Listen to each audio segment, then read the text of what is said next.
The cold metal collar digs into my neck, making every breath sting. I huddle in this tiny cage, watching the fancy space court through iron bars. Everyone is waiting to see me, the killer, get executed. How crazy is that? 3 days ago I was dying in a hospital bed, and now I'm about to die for crimes in some alien world. The system said this was my chance to live again. Find someone called the World Destroyer, stop him from ruining this galaxy, and I'd get a healthy body and a second life. But I never expected that on my very first day here I'd be framed for murder. Even worse, I have to hide that I'm actually a defective female. In this world where females rule everything, a female who can't have babies is treated worse than trash. The Beastmen could literally kill me for fun. So I'm pretending to be a genderless person, using tattoos to hide my scent glands and heavy makeup to disguise my real face. At least this way, I might live long enough to find the World Destroyer. But right now, I'd be lucky to survive today. Let me tell you how this mess started 3 days ago. I had just arrived in this crazy space world when I got caught up in a deadly trap. That night, I was framed for killing a high-class female. In this world, there aren't many females around. Most of the lower-class beastmen can't find mates at all. They have to use expensive suppressants just to control their heat cycles. But even if they can control the heat, only females can calm their mental power. Without that, their minds completely break down and they turn into wild beasts. They either get killed or die in agony. But the beastmen's pain? The females just don't care. These women are born into power, and most of them are cruel bullies who love tormenting males for fun. With all this tension between the sexes, a third group appeared, the genderless. They're built different, not weak like females, not strong like males. And they don't have heat cycles or mental powers. They're at the bottom of society. But even genderless people want to climb higher. And that's exactly the role I was playing when I walked right into Hawkins' trap. The Galactic Court is the highest level court in the entire galaxy. It usually only handles cases involving royalty, galactic law changes, and extremely serious major crimes. Right now, the solemn Galactic Court is packed with a black mass of people filling every seat. Sitting in the front row center are representatives from the 2 victim families, their eyes burning with hatred. And sitting in the most important VIP section, almost level with the judge's bench, is the owner of the crime scene, Duke Carlisle. Because this murder case is so extremely serious, the Galactic Court has opened up a galaxy-wide livestream for the first time. Right now, the livestream is flooded with comments like a waterfall, the whole screen filled with people condemning and cursing me. It's only when those legendary top-tier males who were paired with Jenny Clara show up that the comments switch topics. Isn't that Admiral Troy, the Chief Admiral? I heard he's never been interested in females, so cold and distant, but he's actually one of Jenny Clara's partners? There's even Dr. Damon, the galaxy's top physician. Even the noble 6th Prince Louis is one of them. No wonder the Clara family is so furious. Just then, I'm brought to the center of the court as the criminal. My body is so weak I can barely stand. When those 2 soldiers let go of me, I collapse directly onto the cold marble floor in the center of the court. Order! The sharp sound of the gavel makes the noisy courtroom instantly silent. Criminal Arya Chen, last night at Duke Carlisle's estate attic, you deliberately murdered B-class male beastman Vincent Hawkins and S-class mentally gifted female Jenny Clara. Because you committed such a heinous crime, this court unanimously decides to sentence you to death. Do you plead guilty? Right now, everyone in the entire courtroom is staring at me. Only then do people realize with shock that completely different from the brutal, intimidating killer they imagined, this genderless person who committed such a serious crime actually has a frame more delicate and fragile than most females. My skin is white as winter snow, almost blinding. I keep my head down, silky black hair cascading like a waterfall, completely hiding my face. In today's galaxy, black hair is extremely rare, especially pure jet black hair like mine. Before ancient civilization completely disappeared, black hair and black eyes were symbols of the most noble bloodlines. So, when I struggle to sit up with trembling arms, the wildly scrolling comments on the live stream and the angrily excited audience in the courtroom gradually quiet down from their fury. Right now I'm no longer wearing that flashy dress, just a thin white prison uniform that's almost see-through. All that ridiculous heavy makeup has been completely washed off by machines for the records. So when I slowly raise my head, that absolutely stunning face that could make the entire galaxy fall for it is completely revealed. I look directly at everyone with determined eyes and say clearly, not guilty. In this moment, the entire galaxy falls into dead silence. Because in this huge empire, not a single female's beauty can compare to this genderless person in front of them. A moment later, the Galactic Court erupts in chaos. Is she really genderless? Why is she more beautiful than every female I've ever seen? Look how her eyes are red from crying. Maybe there's more to this story. Even though the Hawkins and Clara family people are also shocked by my beauty, more than amazement, they feel towering rage at my denial of guilt. You killer! You murdered my family's only female. I'm going to tear you to pieces. The male speaking instantly transforms into his huge beast form, letting out an ear-splitting roar. Those sharp fangs and claws gleam coldly in the light like they're still stained with blood. This is my first time facing a beast form directly, and I'm terrified by his mountain-sized body and tsunami-like killing intent until my face goes deathly pale. Fortunately, soldiers nearby rush forward in time, using special shackles to subdue the crazed male. This terrifying scene scares even the usually calm, intelligent system. Hey, host, are you okay? I'm still shaken. Cold sweat beating on my forehead. I'm fine for now, but if you don't help me soon, I won't be alive much longer. Before the system can respond, the old judge frowns and pounds his gavel heavily. Criminal Arya Chen, why do you refuse to plead guilty? I didn't kill anyone, so naturally I won't plead guilty. The previously one-sided situation starts becoming controversial after I reveal my true face. Even though I deliberately skip the part about my identity almost being exposed, I still describe that night's events in detail. But this overly bizarre story makes the judge completely unable to believe it. Do you know that the killer characteristics you're describing sound like Zerg? Are you saying that our empire's capital Planet 5 has been infiltrated by Zerg? Absolutely ridiculous. Besides, everything you're saying is just your word against theirs, with no evidence to support it. Therefore, this court declares the original verdict stands. Just then, the system quickly says, "There is evidence, host. I secretly planted a Zerg fragment in that attic." Hey, aren't I clever? Your Honor, wait. I request a new search of the attic, but the judge coldly refuses my request. Just then, Duke Carlisle, who has been silent this whole time, suddenly speaks up, his voice low and authoritative.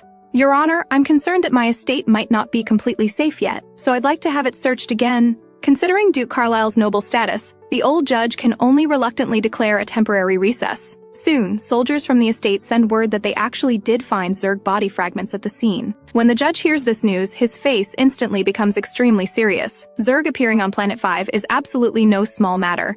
The Zerg have always been good at disguising themselves. Since their war with the Empire began, they've evolved from ugly insect forms into beautiful human appearances identical to beastmen. This is a major issue. After urgent high-level discussions, they unanimously decide to temporarily hide the discovery of Zerg. When court reconvenes, the old judge changes his story. After investigation, there were indeed no Zerg in the attic last night, but there was definitely another killer. However, Arya Chen trespassed on Duke Carlisle's estate, causing Vincent Hawkins fatal injuries. While not a capital offense, she's still connected to last night's murders. Therefore, the following verdict is rendered. Arya Chen must pay the Clara family 1 billion star coins, the Hawkins family 500 million star coins, and due to your poor conduct, you'll receive a 3-month semi-slave punishment. You have 3 choices. Become the Clara family's semi-slave, become the Hawkins family's semi-slave, or become the semi-slave of the 3 male beastmen affected by your actions. This series of thunderbolt punishments leaves my already weak body dizzy and overwhelmed. Looking at those Hawkins and Clara family members who want to tear me to pieces, I weakly lower my eyes. I choose the third option. Will the 3 males please sign the contract? As someone new to this world, I have no idea what kind of background these 3 male beast men who are signing contracts with me actually have. But after the system introduces them to me, I instantly regret it, because these 3 males, whether in terms of status or ability, are far more powerful and terrifying than those 2 families.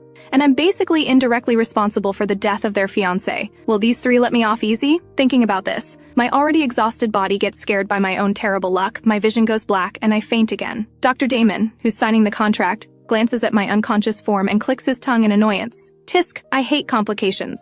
I wake up with my head pounding. After all, I'm a female, so my physical abilities are far weaker than a real genderless person's. Against the light, 3 tall, long-legged, top-tier males bring overwhelming pressure as they look down at me locked in this cage, like they're examining a small animal caught in a trap. Up close, this genderless person's beauty is even more shocking. I seem very afraid of them, my soft lips pressed into a tight line. Dr. Damon pushes up his gold-rimmed glasses and, like someone teasing a small animal, smiles gently and beckons to me. Little one, come here. Even though his voice is soft and gentle, those pale gray ice-cold snake eyes scare me to my core. I haven't forgotten that his beast form is a black mamba, and among all animals, I'm most afraid of snakes. Seeing that this little thing won't obey, Dr. Damon steps closer to the corner, only to find that I'm so scared I want to bury my head in the ground. Dr. Damon's white-gloved hand grabs my pointed chin, his voice still terrifyingly gentle. You're really not being good, little one. Do you even know what being a semi-slave means? His deliberately drawn-out low tone, plus those slowly contracting snake pupils, make my heart tremble. I'm so afraid of Dr. Damon not just because he's a black mamba, but because of his excellent medical skills. I'm afraid that getting too close to him might expose my true identity as a defective female. I don't know. Dr. Damon chuckles softly, his thumb stroking my overly soft lips through his gloves. That warm sensation travels through the thin gloves to his fingertips. This strange, unfamiliar feeling makes Dr. Damon's snake pupils contract slightly. Being a semi-slave means you must absolutely obey whatever commands your masters give. Otherwise, we have the right to decide how to punish you, and that concerns your life and death. My delicate little face scrunches up from fear and pain. Prince Louis frowns slightly. That's enough, Damon. Do you want to make her cry? That's not the behavior a proper male beast man should have. I grab onto this like a lifeline, raising my moist eyes to look pitifully at Prince Louis. 6th Prince Louis Byrne. Noble status, beast form is a powerful nine-tailed fox. I heard that while he's a bit wild and unrestrained, he should be the easiest of the three to get along with. My plea for help is too obvious. Dr. Damon's smile instantly cools several degrees. You think he's some kind of good guy? I instinctively glare at Dr. Damon, thinking that even he has to be better than you poisonous snake. After glaring, I start regretting it, because I forgot that right now I'm just meat on a chopping block, completely at their mercy. All my lively, vivid little expressions fall into Dr. Damon's eyes. He watches me with interest, like he's discovered some fascinating secret. This little one obviously isn't as well behaved as she appears on the surface. Dr. Damon withdraws his hand and stands up, glancing at Admiral Troy, who remains cold as an iceberg. The contract period is 3 months. Together or taking turns? My face instantly stiffens, my heart pounding wildly. Are they discussing how to torture me? Admiral Troy coldly glances at me, his voice completely emotionless. I'm not interested in this kind of thing. I sneak a peek at this legendary chief admiral, and that feeling of being so bluntly rejected makes my heart ache with bitterness. Actually, I misunderstood. Admiral Troy is just naturally cold to everyone. It's not specifically directed at me. Dr. Damon turns his gaze to Prince Louis. I'm busy with experiments lately, don't have much time. Why don't you start, Your Highness? 3 days each, taking turns. Prince Louis raises an eyebrow but doesn't refuse. He knows in his heart that this contract is punishment in name, but protection in reality for this poor little thing. Otherwise, I'd either die at the hands of the Hawkins family or get torn to pieces by the Clara family. Prince Louis lifts his chin toward me, his tone unexpectedly gentle. Come on, little one. I grit my teeth and force myself to stand up, but after just a few steps, my legs give out. Just as I'm about to fall, a strong arm catches my waist in time. I look up and crash right into a pair of ice-cold, crystal-clear silver eyes. Admiral Troy, expressionless as an eternally frozen mountain, gently pushes me toward Prince Louis. Watch your semi-slave. Prince Louis sees me covered in injuries and unable to even walk properly. He shakes his head helplessly and bends down to carry me. Seeing the noble 6th prince actually lowering himself to carry a semi-slave, everyone's eyes show incredible shock. After all, even though Prince Louis seems easygoing, royal family members have natural pride in their bones and rarely let people get close. Prince Louis' embrace is broad and warm. For me, who spent a day and night in that cold prison, it's like life-saving warmth. I can't help but snuggle a little closer into his arms. This little movement that I think is sneaky makes Prince Louis' eyelashes flutter slightly. Admiral Troy, walking behind us, accidentally glimpses my snow-white, slender legs exposed, and inexplicably remembers the feeling of that slim waist in his arms just now. Admiral Troy lowers his eyes, and his hand that was perfectly positioned at his side moves almost imperceptibly. After getting on the aircraft, I see Planet 5's true face through the windows. The entire planet is covered with towering, magnificent buildings, and even during the day you can see brilliant holographic projections everywhere. Everything looks like the future cities described in the sci-fi novels I read back in the real world. System. Does the World Destroyer have any special characteristics? The system stammers for a long time before answering. The World Destroyer is a male beast man who hates females, wants to overthrow the female-dominated society, and has extremely powerful abilities. I mean, this specific World Destroyer. Does he have any special physical features? The system gets stuck and says carefully, Host, you might really have to check them one by one. But don't worry, I'll provide a list of all the most capable, suspicious male beast men. The aircraft finally stops in front of a luxurious mansion. This was originally built for convenient cohabitation of paired partners, but after Jenny Clara's death, this estate became a temporary residence for the 3 males. I thought that as a semi-slave, I'd be living in either a dark, damp basement or a cramped storage room. But surprisingly, they don't mistreat me at all. They give me a warmly decorated room. There are many specialized intelligent robots here, so no human servants are needed. After the 3 briefly explain the rules I need to follow, they each go off to handle their own business. I'm really too weak. After eating a little something, I crawl into bed and sleep until deep into the night. When I'm taking a bath, the system comes back excitedly. Host, I've finished the list! The next moment, I feel like a brick just smashed into my head. That densely packed, endless list makes my temples throb. The system might as well have just given me a galactic census. After my bath, I notice that the places rubbed raw by the shackles hurt worse than before. Wanting to find some ointment to apply, I quietly slip out of my bedroom. The late-night living room is particularly dark. I don't have the sharp night vision of male beast men, so after fumbling around for ages, I still can't find the light switch. I can only vaguely make out the dark shapes of objects. I try calling the robots names a few times, but for some reason, there's no response. Little do I know that black mambas have perfect night vision, and the reason Dr. Damon is in the living room at this hour is because his experiment failed again and he's in a bad mood.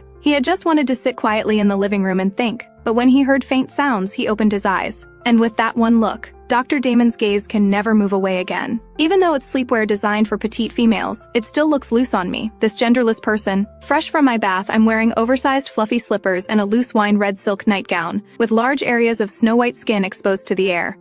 Through his sensitive sense of smell, Dr. Damon catches a faint trace of sweet fragrance. This scent only appeared after I showed up. His Adam's apple rolls involuntarily. Dr. Damon commands me, standing there in the darkness, his voice low. "Come here." The sudden voice startles me. Who's there? Dr. Damon snaps his fingers, and the living room lights instantly turn on. I see Dr. Damon lounging lazily on the sofa, looking at me with an expression that's half smile, half something else. Being stared at like this makes my scalp tingle. I don't know how long he's been watching me. What? Not going to obey your master's command? Though I'm reluctant, I still force myself to slowly shuffle over. As the distance closes, that sweet fragrance in the air seems to become even more intense. Dr. Damon suddenly leans down, that overly handsome face slowly approaching my neck, his nose almost touching my skin, like he's carefully sniffing something.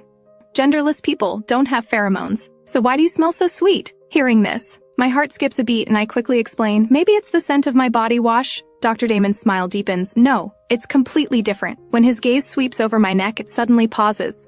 What's this? Dr. Damon raises his finger, his fingertip gently stroking the pink rose tattoo on my neck. Hidden beneath this rose is my tightly closed female scent gland. Interesting. A genderless person who not only has a sweet scent, but even has a rose tattooed right where a female's scent gland would be.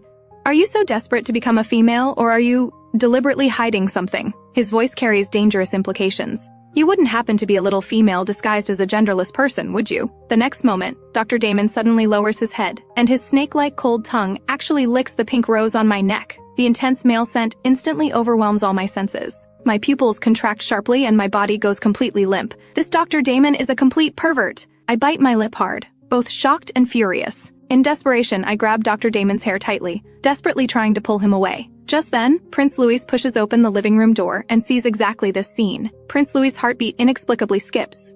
Damon! Prince Louis' voice carries a chill. Dr. Damon knows the prince is truly displeased now, so he very wisely releases me and puts back on that refined scoundrel appearance. Don't be angry, Your Highness. I was just teasing her a little. I'm really scared out of my mind by this pervert Dr. Damon. I cover my neck and hide behind Prince Louis like a frightened little animal. Prince Louis's usually smiling, romantic eyes are now covered with frost. Damon, if you can't control yourself, you're welcome to apply to the Empire for a new female pairing as soon as possible, rather than harassing a genderless person. I remember your instability rating has reached 80%. A genderless person can't soothe your heat cycles or collapsed mental power. For these 3 days, she's under my management. At least for these 3 days, don't let me see you touching her again. These words aren't pleasant to hear. Dr. Damon's smile fades several degrees. Rather than worrying about others, Your Highness might want to handle your own troubles first. I heard the royal family is working hard to pair you with a new female again. Good luck. Next time you might not be so lucky to have a genderless person to mess up your arrangements. After Dr. Damon finishes speaking, he gives me a meaningful look and heads upstairs. My condition is very unstable, and I don't dare get too close to Prince Louis either. After quickly thanking him, I drag my weak body back to my room and lock the door. The rapidly spreading heat in my body makes my vision blur. This Dr. Damon, does his saliva have poison? The effect is even more intense than that aphrodisiac. I quickly soak myself in cold water, but unfortunately this time the cold water can only treat the symptoms, not the cause. What this body really needs right now is suppressants. In my current state, there's no way I can go home to get medicine, and I definitely can't ask Prince Louis and the others for help. A blurry face flashes through my mind. The original owner's gentle, caring adoptive brother. The original owner was so spoiled and willful, yet this adoptive brother took care of her for years. If I just ask him to help deliver something, it should be fine, right? I open my neural interface communicator, but even as my consciousness becomes fuzzy, that adoptive brother's communication never connects. Meanwhile, on a battleship of Planet 5's 513th Legion, a tall figure stands in front of a huge window. He has a handsome, perfect face that radiates the refined warmth characteristic of noble young men, even when he's not smiling. Right now, he just quietly watches the communication request flashing on his wrist until it stops, remaining completely unmoved. Colonel Ethan, are you still not resting? The cabin door opens, and two subordinates walk in with the latest documents. Ethan takes the documents, his pale star blue eyes calm and gentle. It's late. You two should go rest too. The subordinate on the left looks at the colonel's calm expression, wanting to say something but hesitating. Colonel, did you watch the Galactic live stream today? Hearing this, the red-haired subordinate on the right's expression changes, and he quickly pulls his talkative friend back. Ethan looks up and asks mildly, What's wrong? The red-haired subordinate quickly smiles and changes the subject. Nothing, Colonel. You should rest early too. After leaving, the red-haired soldier glares at his friend and says irritably, "Don't you know how annoying the Colonel's sister is? Now that she's become a semi-slave and is being controlled by others, isn't that great? Do you want the Colonel to be bossed around by her like a dog again? Have you forgotten how she forbade the Colonel from pairing with females? The Colonel is just too good-natured. She's clearly just a burden with no blood relation. He should have dumped her ages ago, but instead he lets himself be tied down by her willingly. But what they don't know is that the Colonel they sympathize with already knew about the Galactic Court livestream.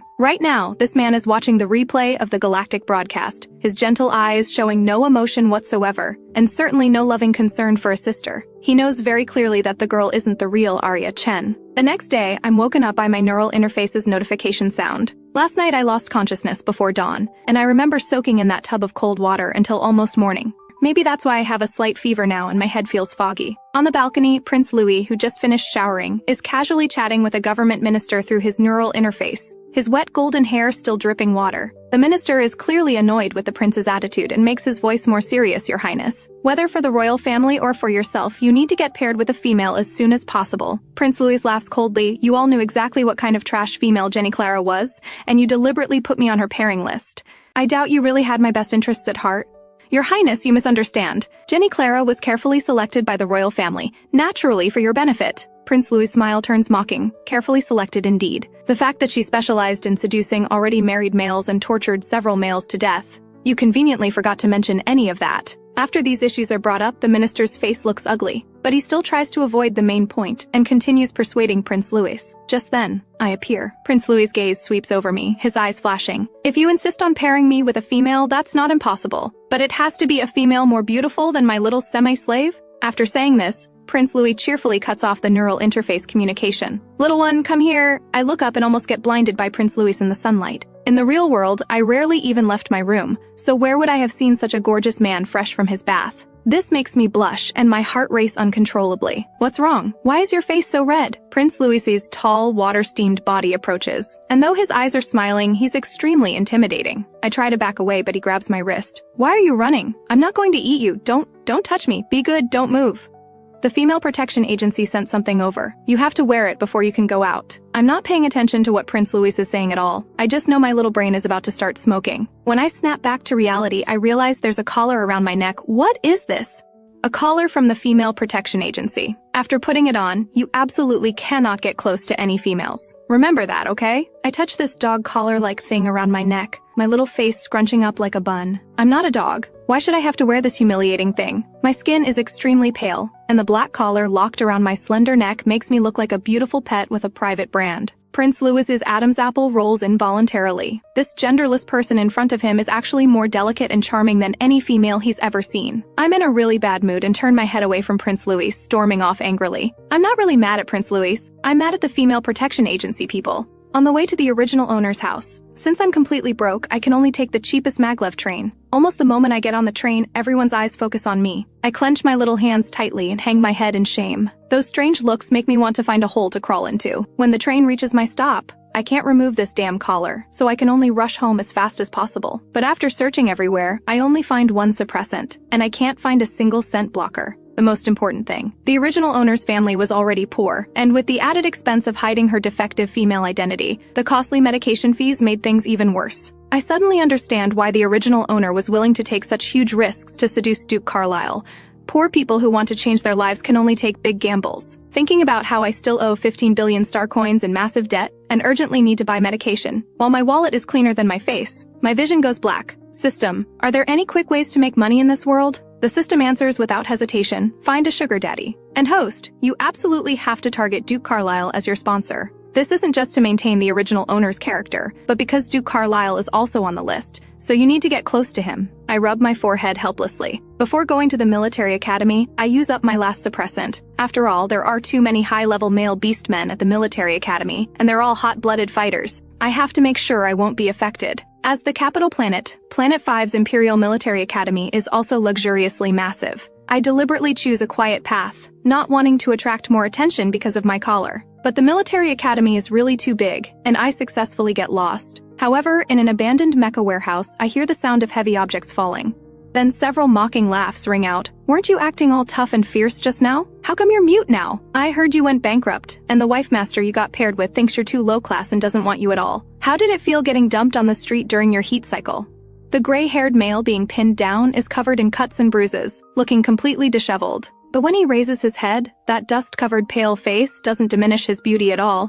If you've got guts, let me go and fight me one-on-one, Reg Clara. Reg has experienced Yuri's ruthless fighting style before. This Yuri might be low class, but his cold, solitary personality and fearless strength are real. If this guy hadn't not only beaten him in the fighting arena but also humiliated him, he wouldn't even bother looking at someone from such a lowly background. Witnessing this military academy bullying, my heart jumps when I hear the name Reg Clara. I haven't forgotten how the Clara family looked like they wanted to slice me into 1,000 pieces. Even though the bullying victim is pitiful, I still know my place. I hold my breath and carefully back away. Just as I'm about to safely leave, a piece of metal hanging overhead suddenly falls down with a clang right in front of me. I panic and run. It's that genderless person, hearing about. The culprit who caused his family to lose their only female. Reg's face instantly darkens. Catch her! The young, strong male beast men only need a few seconds to grab me. Why are you running? Come play with us. Not wanting these people to see the collar around my neck, I keep my head down and use my long hair to hide my face. Reg looks at the genderless person being dragged in front of him, hunched over with her head down like a weak shrimp, and his disgust grows even stronger.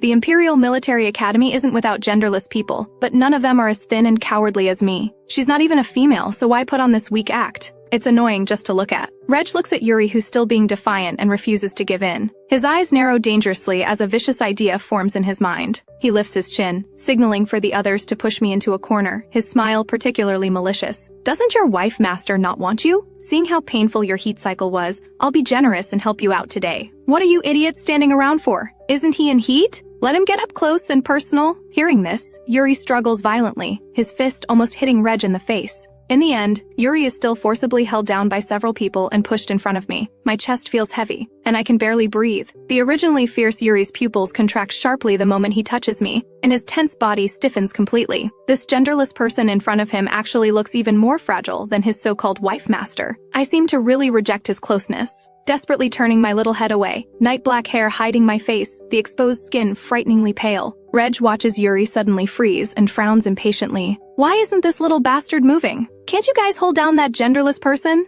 The two males holding me hesitate for a long time, but somehow can't bring themselves to do it. Reg kicks those two aside and crouches in front of me. I'm only asking once. Are you going to do it yourself, or am I going to do it? My body trembles uncontrollably, but I still curl up without daring to move. Reg loses patience and grabs my hair roughly. When his fingers run through my silky cool hair, he feels waves of tingling sensations at his fingertips. This strange feeling makes him frown even deeper. When he yanks my hair to force me to look up, what he sees is a face covered in dust and tears that's breathtakingly beautiful. In this moment, the originally noisy, chaotic warehouse instantly falls silent, and all the young males present are stunned. In their understanding, genderless people, whether male or female, are all plain-looking. But the me in front of them is more beautiful than any female they've ever seen. Yuri, being closest to me, receives the strongest impact from my beauty. He even forgets to struggle and resist for a moment. Reg, should we continue? The two young males stammer. Reg snaps back to reality and realizes he was just captivated by a genderless person, his expression immediately showing embarrassed anger. Why wouldn't we continue? Are you idiots? Push that little bastard Yuri over here. Reg, who was just yelling about catching me, seems to have forgotten what he said earlier. Looking at Yuri being forcibly pushed over, I instinctively try to dodge, but my scalp burns with tearing pain. I can't help but let out a small whimper. This tiny sound makes Reg's hand holding my hair tremble like it's been hit by electric current, almost losing all strength. Inexplicably, he releases my hair and instead grabs the black collar around my neck, crying already. Do you think you're a female? Stop putting on this pitiful act. Who are you trying to fool? Humiliated, I raise my eyes and glare at Reg hatefully. My eyes and nose are red, and my thick eyelashes tremble with tears. Reg's heart inexplicably skips a beat. Just as he's about to say something, Yuri, who was just like an iron board, suddenly gets pushed forward and accidentally kisses my cheek. Yuri's pupils contract sharply. His breathing stops. His heartbeat skips completely. The disgust and rejection he imagined don't appear at all. The two young males holding Yuri think something strange. This Yuri doesn't seem to be resisting as fiercely as before. Reg, witnessing all this, swallows hard, that strange impulse in his heart becoming even stronger. And the scene they all expected, Yuri breaking down and going crazy from humiliation, doesn't happen. The entire warehouse falls eerily quiet. The feeling of losing control gradually erodes Yuri's rationality. For a moment, he really mistakes me, this genderless person, for a female. Just then, the military academy's class bell rings, and everyone suddenly snaps awake. The military academy has very strict course management for high-level males. Reg withdraws his gaze and mockingly pats Yuri's face. Why aren't you getting up yet? Looks like you're pretty satisfied with this little show I arranged for you. Don't worry, your wife master will definitely receive a complete video. After Reg finishes speaking, he takes a deep look at me and leaves. After making sure Reg's group has really left, I finally dare to move, only to find that my dress hem is pinned under Yuri. He keeps his head down, smoky gray hair covering half his face, thin lips pressed tight, still looking intimidating. I feel both wronged and angry. He was so tough and strong before. How did he become so easily bullied later? Get up! My tear-filled, fierce but weak voice sounds like I'm acting cute. Yuri raises his head. That cold face and the brooding rebelliousness between his brows make my heart flutter. Even among bullying victims, there are strong and weak ones. I'm the cowardly type, so I quickly soften my tone. I mean, you're pinning my dress. Yuri's green eyes flicker. He forces himself to suppress the restlessness in his heart. Has he really fallen so low that he'd mistake a genderless person for a female and almost lose control? Thinking this, Yuri's aura becomes even colder. I think Yuri's going to take his anger out on me, and I'm so scared I can barely stand up. Actually, Yuri feels guilty about what happened to me. He reaches out to help, but I think he's going to hit me and get even more scared. Don't come near me. Don't move. The man's warm palm gently grasps my ankle. I'm so scared I close my eyes. In my confusion, I feel the man's warm hand brush past the hair by my ear, followed by the sound of something being crushed. I open my eyes trembling to find a crushed micro-tracker in Yuri's palm. Stay away from Reg and his gang. After saying this, Yuri forces himself to look away and leaves. Yuri knows he's no gentleman, but he's seen disgust and fear in too many people's eyes. For some reason, he doesn't want to see the same emotions in my eyes. My brain is a mess when the usually quiet system suddenly pops up. Host, this guy named Yuri is also on the list. I don't say anything, just hang my head and silently get up. This time, I don't dare take any more secluded paths, and I force myself to walk toward crowded areas despite my embarrassment. I thought that being late and disheveled would get me scolded by the school officials, but the official just frowns and stares at me with a look that says he wants to speak but doesn't. This stern middle-aged male originally wanted to lecture me, but looking at this ash-covered little thing with tear stains on her face, more fragile than any female, he somehow can't say those harsh words. Did she always look like this before? He's not the only one confused by this. The moment I appear in the classroom, the originally lively room instantly falls silent. Feeling a mass of burning gazes staring straight at me, my scalp tingles with numbness. At this moment, the huge classroom is filled with young male beastmen. They are tall and handsome, carrying that kind of aggressive aura that belongs to beasts and males, so intense it makes me feel suffocated. The few genderless individuals present are also male. Except for being slightly less imposing than ordinary male beastmen, there is almost no difference. I feel a bit dizzy and weak. With my frail body, I stand out like a walking target in this scene. The original owner's seat is in the second-to-last row at the very inside. I take a deep breath and slowly make my way to that row. A large group of male beastmen sitting on the outside just stare at me, motionless. Excuse me, could you please let me through? My soft, gentle voice seems to flip some strange switch. The previously silent males suddenly come to life with strange enthusiasm. Didn't you hear her speak? Get up and move! Yeah, can't you see she's injured? Their chatter, accompanied by the eager actions of male beastmen standing up with a rustle, appears to me as evidence of being excluded and mocked. After all, I heard people talking about me inside while I was still at the door. When passing between the desks and males, I try to stay close to the desks, being cautious and careful not to touch anyone. Finally reaching my seat, I think everything is fine. But then all the males in the class surround me. Have you been crying? Did someone bully you? Your skirt is torn. How about I take off my clothes for you to wear? Some males say this and even try to reach out. If the teacher hadn't arrived in time, I probably would have been scared to tears by this group of males. During class, my head keeps feeling foggy. My forehead, which was only slightly feverish before, seems even hotter now. I don't know how much time passes. While I'm resting with my head on the desk, the system suddenly says anxiously, "Host, run! That guy Reg is looking for you again." My face darkens. I think to myself, is this Reg like a dog? Why does he only chase after me? I steel myself and stand up. Teacher, I don't feel well. May I take a sick leave? I do indeed look weak and troubled at this moment. After getting permission, I rush out of the classroom and run outside, but Reg's speed is faster than I expect.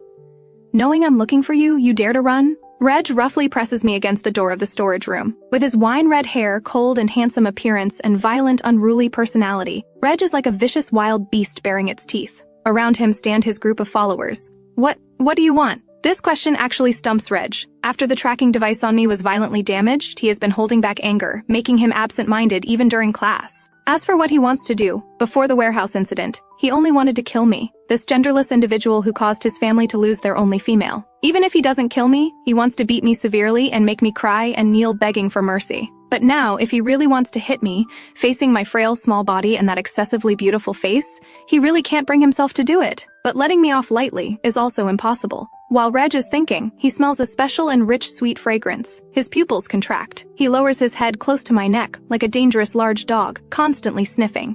Are you wearing perfume? Reg's inexplicable question makes me freeze. Making yourself smell nice, showing off that attractive face, approaching males everywhere. I'm so angry my eyes turn red. I'm not! Reg's sharp eyebrows slightly raise. No? When he kissed you, what did you feel? The increasingly explicit and strange questions make the supposedly serious atmosphere become ambiguous. In my view, this Reg is just a bad guy with brain problems. I grit my teeth and refuse to answer such boring questions. But Reg continues talking to himself. I haven't tasted a genderless individual yet. If you obediently let me kiss you too, I'll let you go today. How about it? Hearing this, the expressions of the surrounding followers become interesting. So when Reg said he wanted to deal with me, this is how he deals with me? Seemingly sensing the meaningful looks from his followers, Reg's ear tips, hidden by his messy hair, turn a bit red. In fact, although Reg appears wild and rebellious on the surface, he hasn't matched with a female yet and is actually quite innocent. He doesn't know what that feeling of irregular heartbeat and excitement when facing me is. He just wants to control me, get close to me, and bully me. The wine-red messy hair gets closer and closer. In my anger, I curse, "You bastard, dream on!" After saying this, I suddenly open my mouth and bite Reg hard. The slight pain on his finger makes Reg's breathing heavier. You'd better behave and not make me angry otherwise. Reg's threatening words aren't finished when the neural interface on my wrist suddenly lights up. When the semi-transparent communication screen appears in the air, a gentle and handsome face appears. Ethan. Help me. He despises his arrogant and willful sister, yet indulges her in every way, even though she orders him around, like a dog, and forbids him from matching with females. He still takes care of this unrelated sister for many years. So when he learned through the Galactic Court livestream that his sister had become a semi-slave to 3 male beastmen for indirectly causing a female's death, he also chose to ignore it. But this time, when he opens the neural interface, he unexpectedly witnesses a scene of bullying. The next moment, the neural interface is cut off, but Ethan's clear eyes remain calm and emotionless. This isn't the first time his nominal sister has suffered bullying. Every time she suffers any grievance outside, she never mentions it when she comes home. Instead, she takes out all the humiliation she received on him with double the intensity. Ethan is used to ignoring it and has always tolerated his sister's spoiled and willful behavior. But just as he's about to step out of the building, he seems to hear that weak voice calling Ethan again. The former me never called him this way, always addressing him by his full name. His steps halt. In Ethan's mind, the scene from just before the neural interface was cut off surfaces again, those beautiful eyes filled with tears and dependence. His brow furrows slightly. In the end, he still turns around. Ethan finds me in the storage room. The moment he opens the door, Ethan's calm eyes change. That sister who was always arrogant and willful is now pitifully curled up in the corner. Because I cried too hard, tear stains and redness remain on my face. My long, disheveled hair can't hide the black collar around my neck. My wrists and ankles are bound with ties, even though the light in the storage room is very dim. My exposed skin is still dazzlingly white, broken and abused, yet heartbreakingly beautiful. When I see him, my eyes, black as night, immediately light up. Ethan steps forward and unties the things on my hands and mouth. There's no disgust on his face, but his expression remains cold. I throw myself into Ethan's arms, hugging him tightly, burying my wet little face in his neck. Ethan, I hurt so much. This sudden intimate gesture makes Ethan freeze. His hand stops in midair, his usually gentle face full of confusion and blankness. The girl in his arms gives him a feeling of delicacy and warmth he has never experienced. She seems extremely frightened, her thin body trembling uncontrollably. Ethan doesn't push me away from his arms, but his brow furrows even tighter. The relationship between him and her isn't good enough for such intimacy. Even the system, looking at me like this, feels strange. Host, are you unwell? The system gets no answer. When Ethan asks the same question, there is a response. Does it hurt a lot? I'll take you to the hospital. Ethan tries to pull me away, but I hold him even tighter. No hospital. Ethan, please just hold me. At this moment, my consciousness is no longer clear. My heart and eyes are full of Ethan in front of me. Warning, warning. Host's mental state is chaotic, body data extremely unstable. The system is puzzled about what went wrong. Suddenly, the system realizes, when the neural interface connected, your eyes seemed wrong. That look was clearly like reuniting after a long separation, seeing the most important person. The system hurriedly retrieves all of the original owner's files. It turns out the original owner was abandoned at an orphanage right after birth.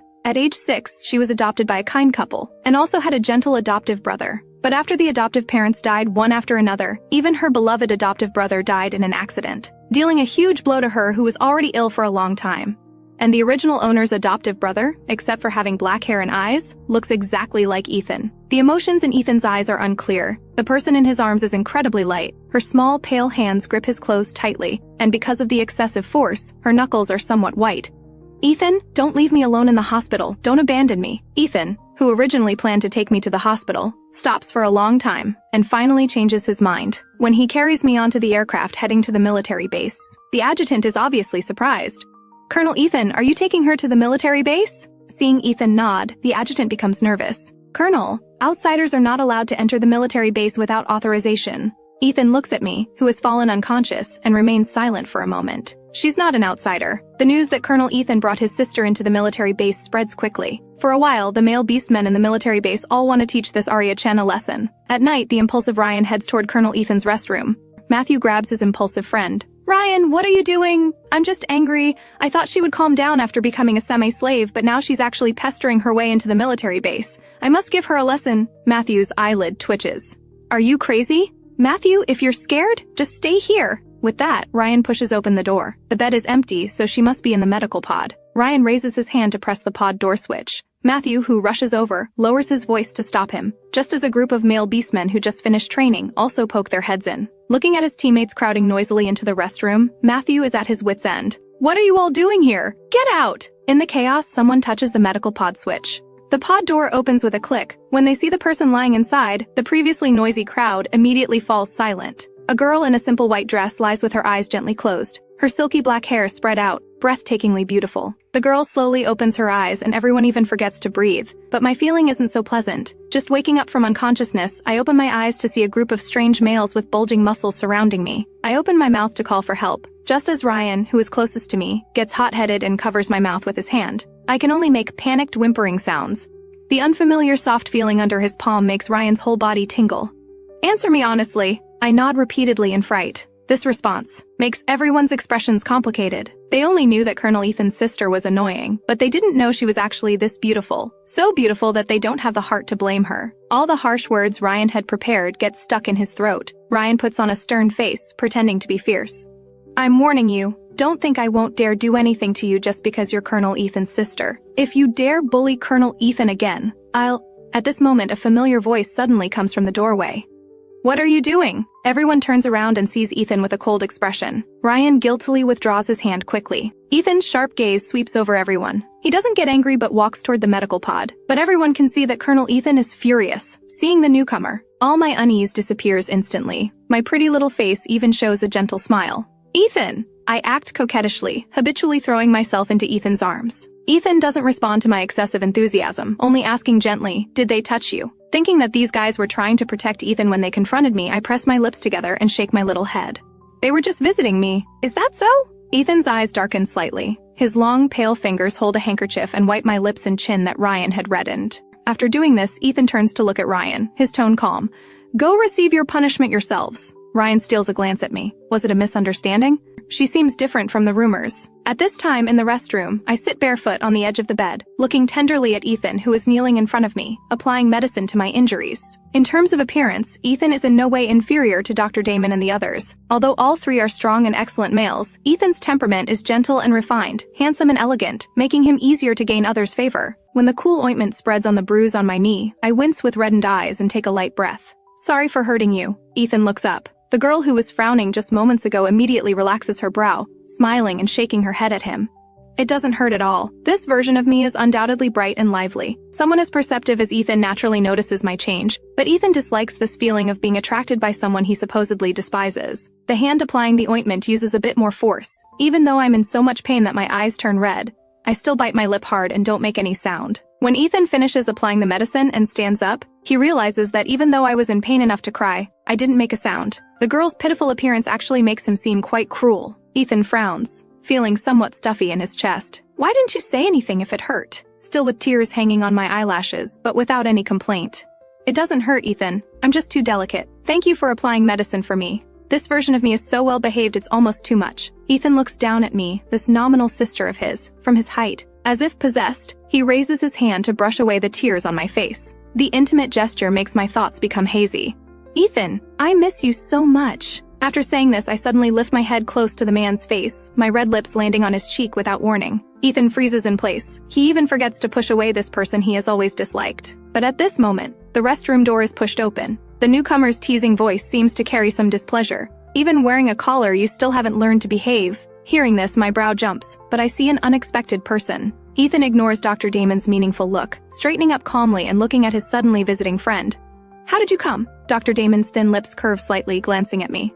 No choice. The little semi-slave is disobedient. It's dark and she's still running around. As her master, I naturally have to worry. Saying such things in front of someone's brother would normally be inappropriate. But Dr. Damon seems certain that Ethan won't get angry, brazenly declaring his authority as master. Ethan indeed says nothing. Instead, I, who fears Dr. Damon, hide behind Ethan and protest quietly. I don't want to go back.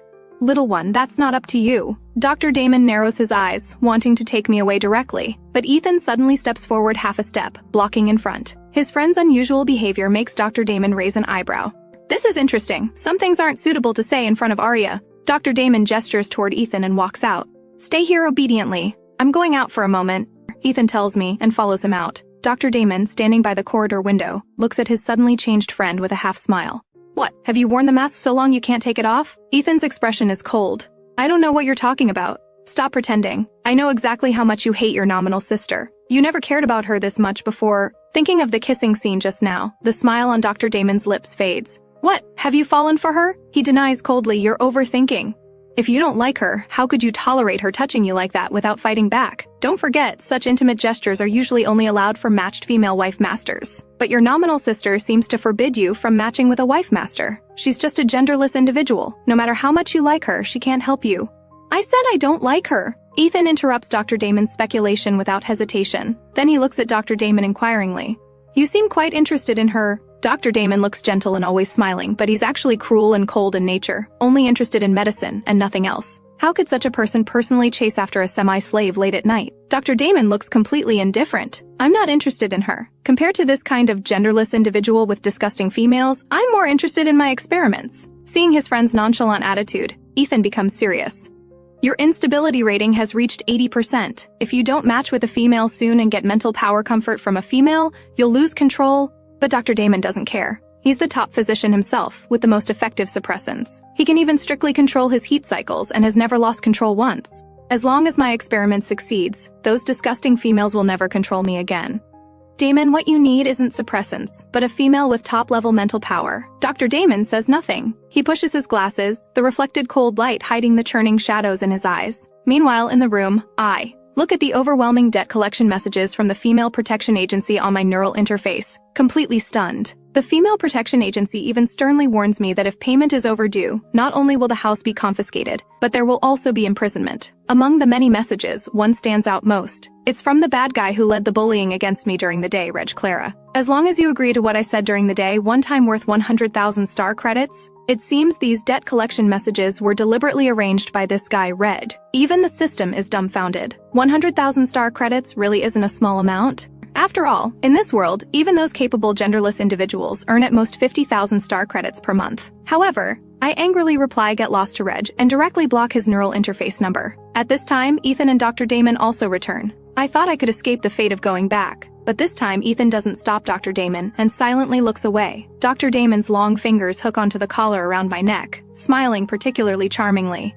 Little one, stop looking. With a semi-slave contract, even if your brother wants to interfere, he can't. Now your master is me. Until the girl completely disappears, Ethan doesn't look even once. But when he sees the wrinkled spot on his bed where someone had been, his mind again conjures the image of that person's obedient and soft appearance. At this moment, subtle ripples seem to rise in his eyes. Getting on the aircraft, I originally want to huddle in a corner away from Dr. Damon, but he hooks my collar. You seem very afraid of me? I shake my head reluctantly, but fear and rejection are clearly written on my face. Dr. Damon chuckles softly. What a little liar, and yet you have such an overwhelmingly beautiful face. How did your mouth get hurt? I tremble, not daring to say it was kissed by a strange male. I accidentally bumped it. Dr. Damon's narrow eyes narrow further, knowing the little semi-slave is lying again. He leans down with an oppressive presence and suddenly asks, "Did your brother kiss your mouth and hurt it?" My eyes widen, in genuine anger. What are you talking about? He's my adoptive brother. But you like this adoptive brother of yours, don't you? I lower my eyes and say softly, I don't like him. At least the original owner shouldn't and wouldn't like Ethan, although I really envy the original owner for having such a good brother. My answer surprises Dr. Damon. Considering the way I look at Ethan is so tender it makes people jealous. You really are different from the rumors. Hearing this, my heart jumps, and I carefully observe Dr. Damon, afraid he might notice something. At this moment, the system's alarm suddenly sounds. Host, this is bad! Dr. Damon is going into heat! What? Just as I panic, Dr. Damon's neural interface on his wrist suddenly lights up. Coming back to his senses, Dr. Damon realizes he actually lost control because of a genderless individual. He releases his restraint, leaning back on the sofa with a cold aura, taking a deep breath, to try to calm the restlessness in his body.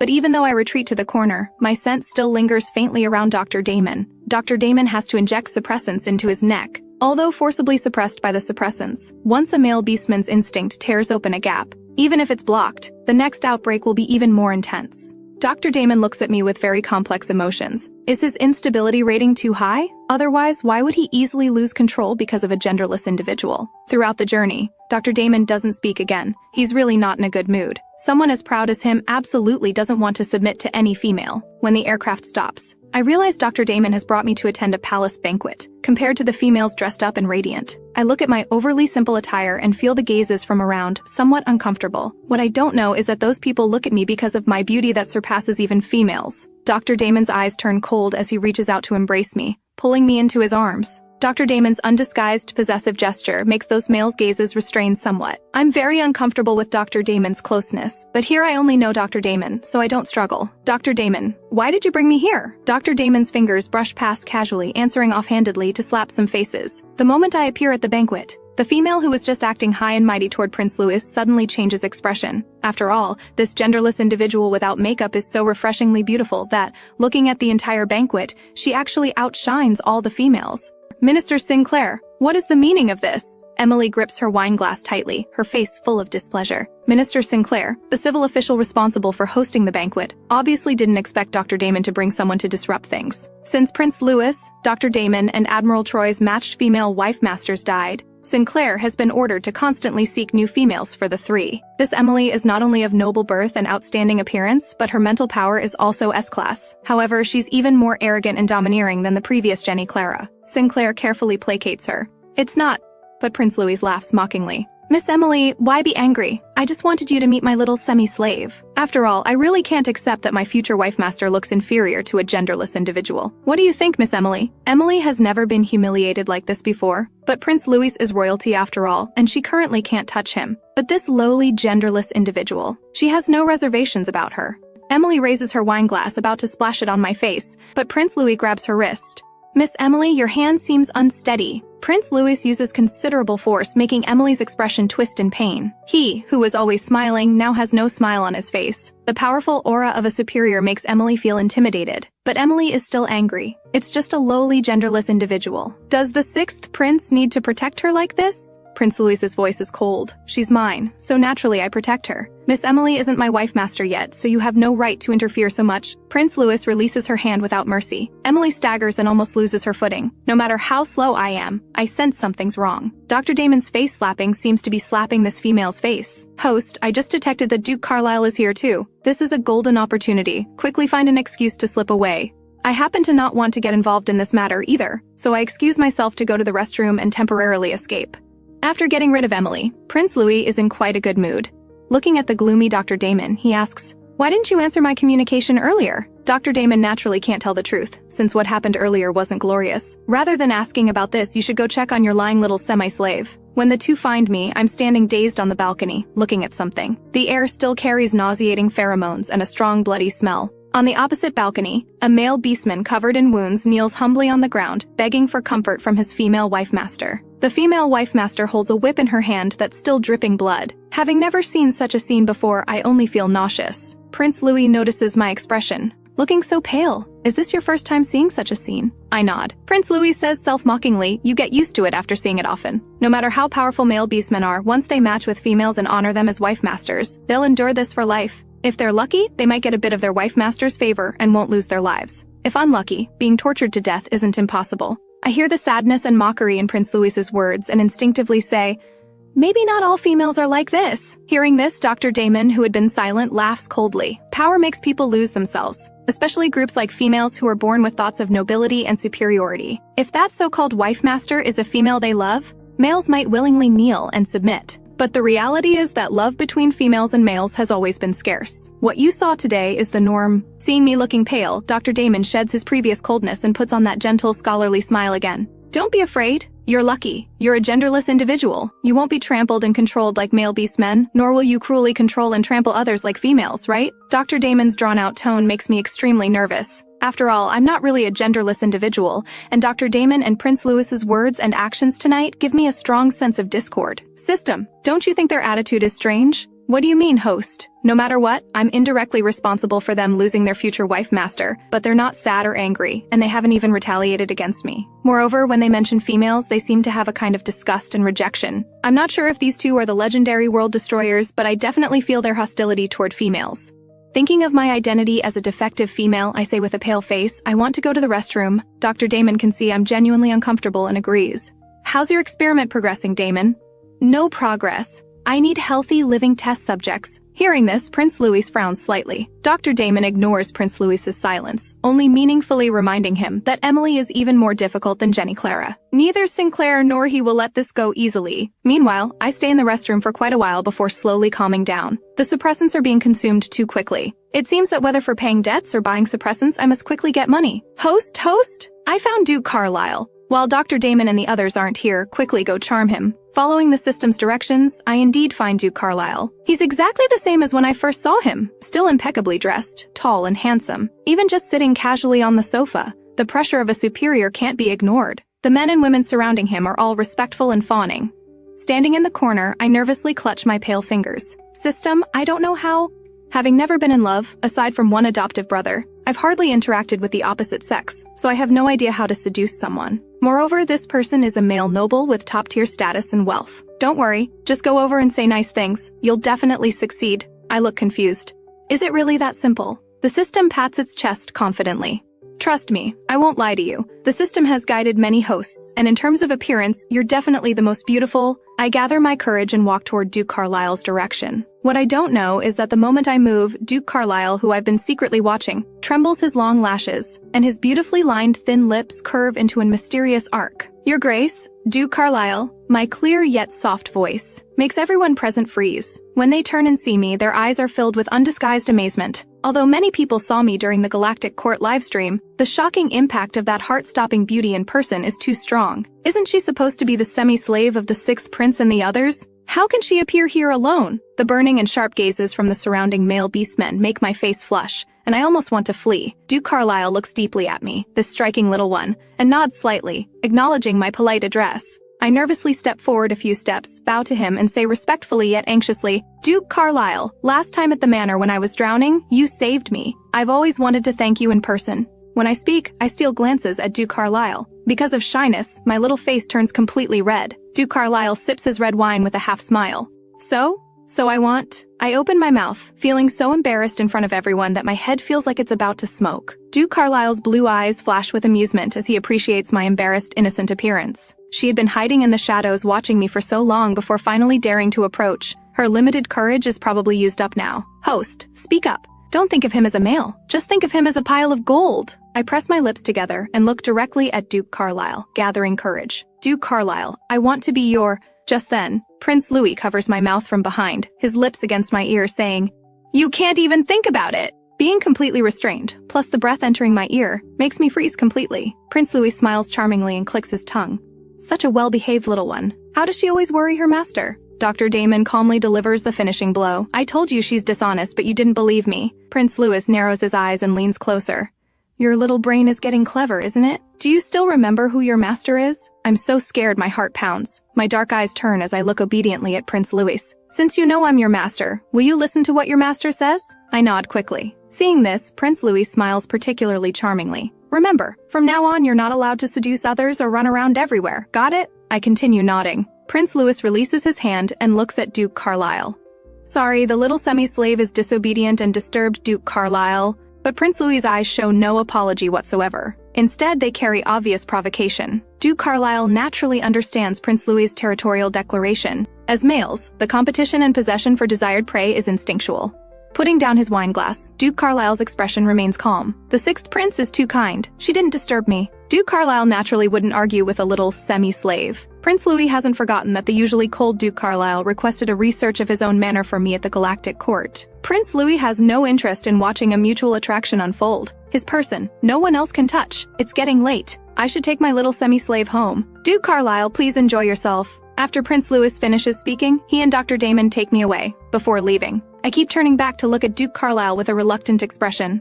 If the system didn't know that its host was reluctant to part with Duke Carlisle's money, it might have misunderstood. Dr. Damon and Prince Louis don't know what I'm really thinking. On the way back, the two take turns lecturing the restless little one. I appear obedient on the surface, but let it go in one ear and out the other. The next day I get up early, using the excuse of going out shopping to pick gifts for Duke Carlisle for our next meeting. However, being short on money, after looking around for a long time, I can't afford any of those exquisite and expensive gifts. I stand in front of the glass window display, sighing with a furrowed brow.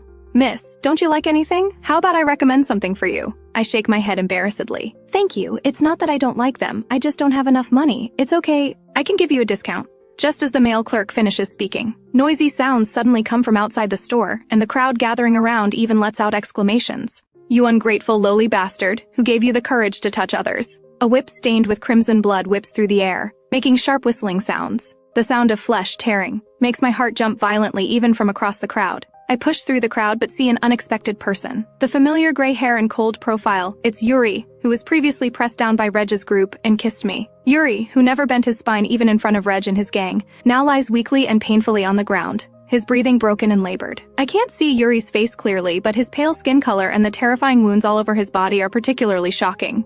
The female in gorgeous clothes standing in front of Yuri only has coldness and vengeful satisfaction in her eyes. If it weren't for your male father going bankrupt and begging me on his knees to take in you, this lowly bastard with inferior bloodline, do you think you could match with a female? Usually acting like a wooden post, never knowing how to please me, your wife master. Since you're so stubborn and refuse to kneel to me, have a good taste of pain. After saying this, she uses pheromones to forcibly trigger Yuri's heat cycle, and makes his mental power go completely chaotic. But no one around steps forward to stop it, because these male beastmen are all treated this way by their own female masters. They've seen such scenes since childhood. Even their own male fathers are like this. It's not just long-term conditioning, but also the harsh and twisted female protection laws that prevent all males from resisting. At this moment, I suddenly understand the World Destroyer's extreme ideas. How does it feel? Uncomfortable? Victoria steps forward and stomps hard on Yuri's slender hand, her expression satisfied. Who is that genderless individual who seduced you? Tell me! Hearing this, I realize that Yuri's suffering is related to me. More precisely, it traces back to Reg. Yuri, whose consciousness is already on the verge of collapse, seems to hear a soft, familiar voice. In the blurry crowd, he immediately spots that little one, who was once kissed to tears by him. She's still dazzlingly beautiful, looking at him with eyes full of worry and sympathy. A bitter and stuffy feeling rises in Yuri's heart. He turns his face away, not daring to look anymore. He doesn't want her to see him in such a pathetic and powerless state. I'm telling you to speak. Are you mute? Just as the long whip is about to fall again, I step out. Enough! I'm the person you're looking for. Yuri didn't do anything wrong. He wasn't unfaithful to you either. That day, we were both bullied and forced. Even as Yuri's wife master, you shouldn't humiliate him like this. My voice is cold and firm as I protect Yuri behind me, gathering courage to face this arrogant female. But Victoria's face becomes frighteningly dark. A genderless individual, whether in voice, face, or figure, makes her look like a joke. This bitch is the one you seduced him with? You still want to protect that bastard? I'll beat you, this bitch, along with him. A female's mental power is useless against their own kind and genderless individuals. Just as Victoria raises her hand, I grab her whip. I don't want to fight with her, after all. The harsh female protection laws also target genderless individuals. You misunderstood. I'm not trying to defend him, I just hope you can let him go. This matter isn't his fault. Whether it's his fault or not is for me to decide. Since you care about him so much, I'll let him die in front of you, then deal with you, this bitch. Victoria pushes me away and raises the long whip to strike Yuri. In desperation, I grab Victoria's hand, but when my hand touches the collar around Victoria's neck, it emits a red light. The next moment, a huge electric current knocks me down. My face turns pale, and I don't even have the strength to get up. Victoria naturally recognizes what's around my neck. She deliberately made me touch hers. Ha ha ha ha! How does the electric shock feel? Not pleasant, right? Victoria walks forward with a wild smile, raising her whip to strike me. When Yuri, who had been submissive all along, suddenly lifts his head with red eyes and lets out a deafening roar. In this terrifying roar, Yuri transforms into a huge gray-white giant wolf. Oh no! He's shifted into beast form! Quick, contact the control center. He's lost control. Victoria, who was arrogant just moments ago, gets blown back several meters by the pressure. Looking at Yuri in beast form protecting me behind him, Victoria goes crazy. Yuri, are you insane? You're actually attacking your own wife master for a genderless individual. The watching crowd is also shocked by this unprecedented scene. Male beastmen who have already matched with wife masters are essentially their wife master's property. Male beastmen must submit and be loyal to their wife masters, both physically and mentally. Behavior like Yuri's, defying his wife master, and even attacking her for a genderless individual, is indeed madness. How dare he do this? Has his consciousness lost control? But if he really lost control of his consciousness, he should be attacking everyone indiscriminately. Hearing the surrounding discussions makes Victoria completely lose it, because after Yuri became her male husband, he never even transformed into beast form in front of her, his wife master. Overwhelming jealousy makes Victoria look at me with eyes full of murderous intent. What others don't know is that although Victoria seems to despise Yuri among all the males, her possessiveness toward Yuri is the strongest. But Yuri, with his inferior status yet dazzling appearance and outstanding abilities, never pleases her like other males do, and won't even let her touch him. This unattainable desire makes Victoria completely frustrated and twistedly torments Yuri. Yuri, I'm your wife master. Now I order you to hand her over. Victoria raises her hand and uses all her mental power to forcibly control Yuri. The violently fluctuating mental power makes the surrounding male beastmen uncomfortable, let alone Yuri, who is being controlled. Yuri lets out huge, painful roars, but his wolf form still protects me firmly. Cold sweat covers my smooth forehead. Seeing Yuri's painful state, I bite my lip and say weakly, "Yuri, don't worry about me." The gentle words make Yuri's consciousness become hazy. Victoria takes this opportunity to approach with malicious intent, wanting to harm me. Seeing that the girl he's protecting is about to be hurt, Yuri completely goes berserk. His sharp claws strike fiercely at Victoria. If Victoria hadn't used mental power to control Yuri's attack, she would have been seriously injured. At this point, Yuri is completely controlled by his beast nature. Seeing he can't kill Victoria, he suddenly turns and stares intensely at me, lying weakly on the ground. The onlookers' faces immediately become serious. Oh no, he's going to attack that poor genderless individual. Ha ha ha ha. Yuri, tear that bitch apart for me. Victoria looks mockingly at me, who's about to die. But the next moment, the violent Yuri carefully picks me up with his fangs and gently places me on his wolf back. My god, he's actually letting a genderless individual ride on his beast form. Male beastmen only do this for their wife masters because it represents their highest level of submission and loyalty. Victoria completely loses her mind. I'm going to kill you both. Hearing that Victoria wants to kill the person he's protecting on his back, Yuri's eyes flash with fierce light. He approaches Victoria step by step, his overwhelming killing intent making people shudder. Victoria, invaded by the threat of death, finally knows fear.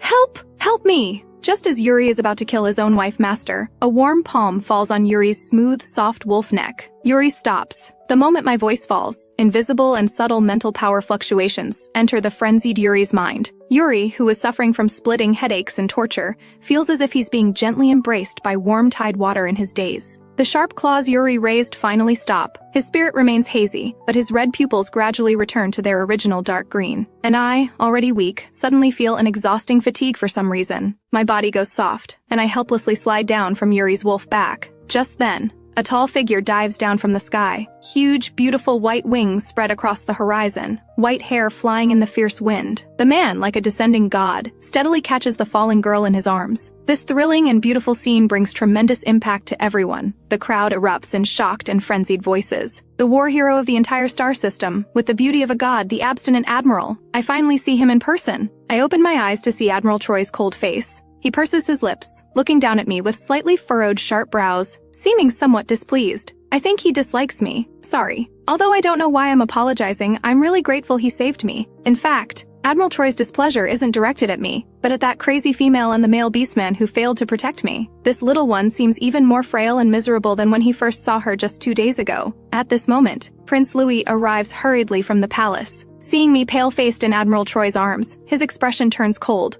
What happened? Dr. Damon also frowns when he sees my pitiful state. We received a punishment alert from the little one's electronic collar. Admiral Troy, what happened? This scene directly shocks Victoria. She's heard that Prince Louis and his 2 companions have a genderless semi-slave, but she never imagined that person would be me, whom she just tried to kill. Why should I get the protection and care of such top-tier males? At this time, people from the Female Protection Agency also arrive. Victoria immediately starts making false accusations. Director Stone, you must help me. My male husband just tried to kill me, and that genderless individual not only seduced my male husband, but also tried to harm me. Victoria's tearful complaints make the watching crowd unable to listen anymore, and they start explaining for poor Yuri and me. Director Stone, hearing my name, remembers that I'm a key surveillance target on the Female Protection Agency's list because of my threat to females. My collar was personally delivered by him.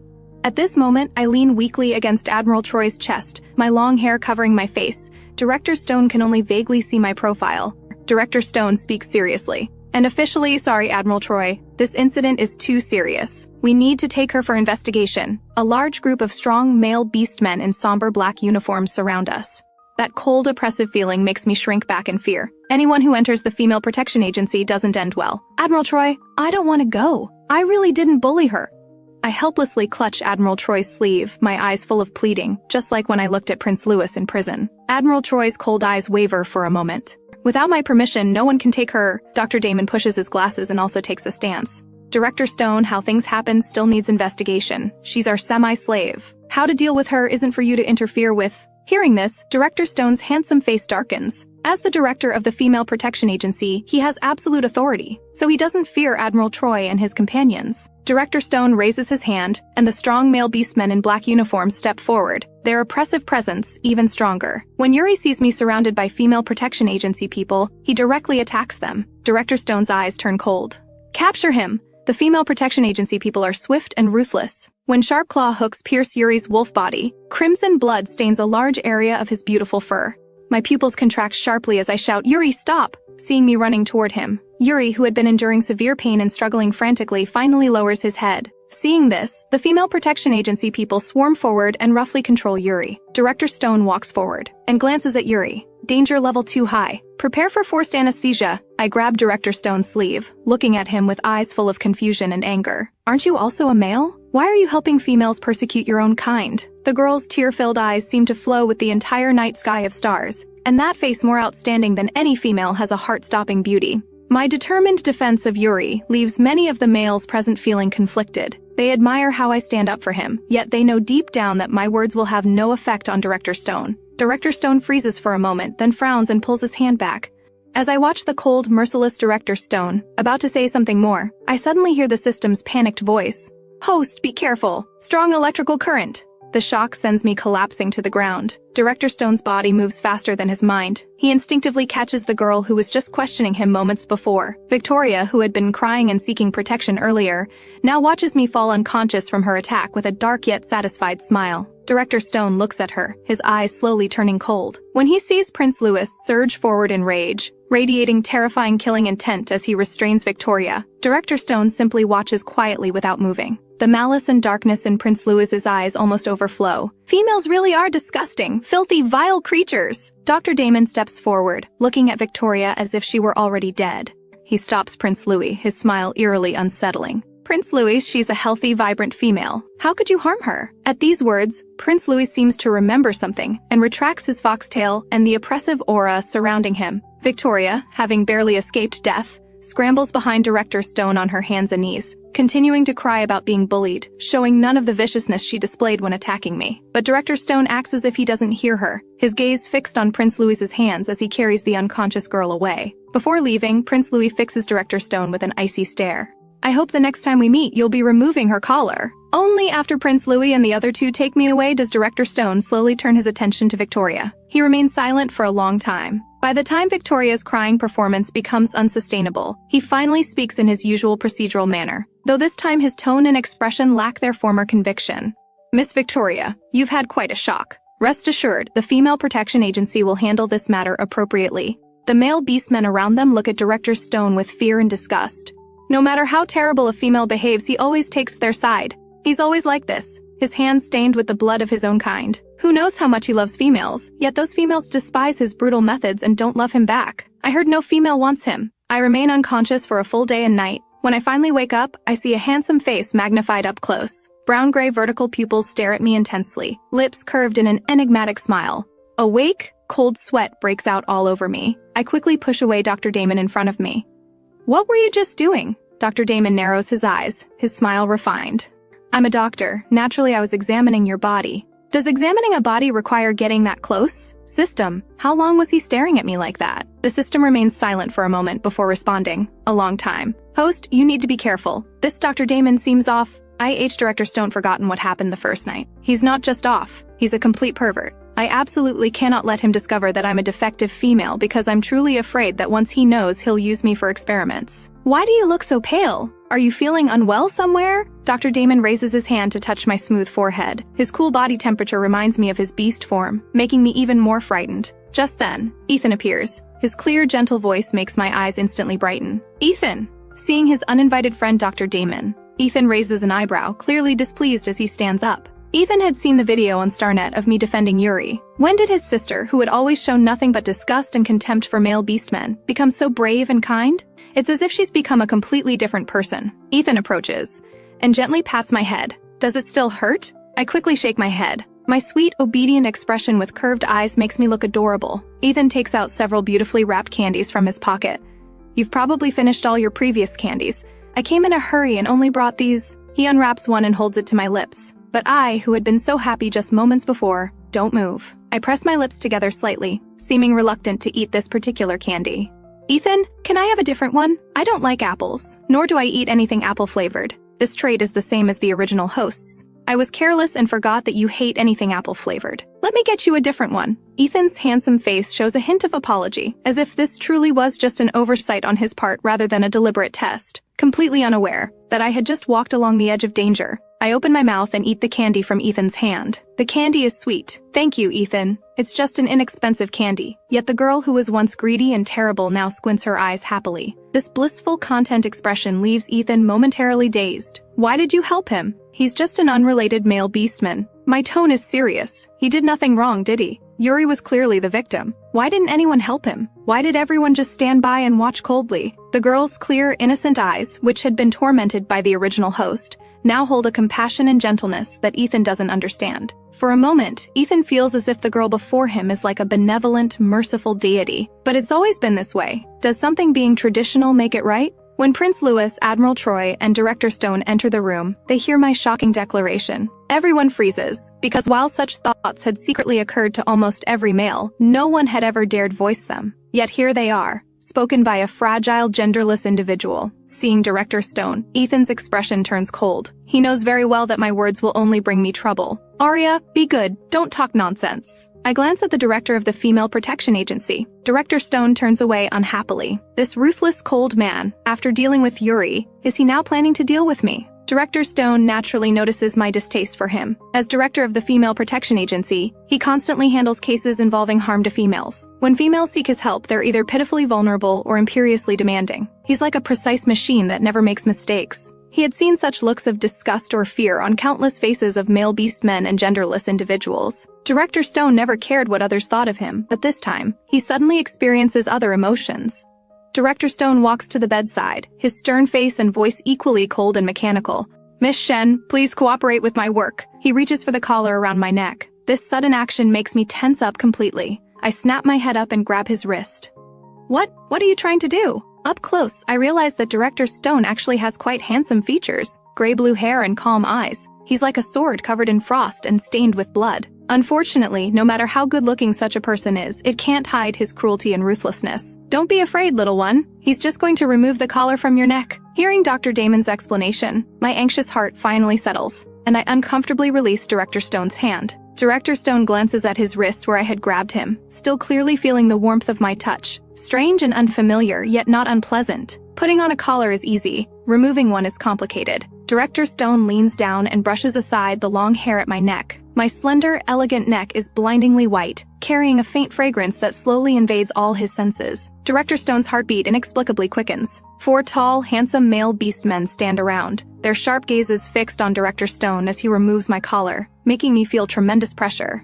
How much longer will this take? Director Stone's heart suddenly skips a beat. His frown deepens, and when he speaks, his voice is somewhat hoarse. Almost done. Director Stone indeed removes the collar quickly. At this moment, Director Stone finally sees clearly the pink rose tattoo on my neck. I rub my neck, thinking I'm finally free. But then I see Director Stone take out a delicate small ring with a tiny bell from a box.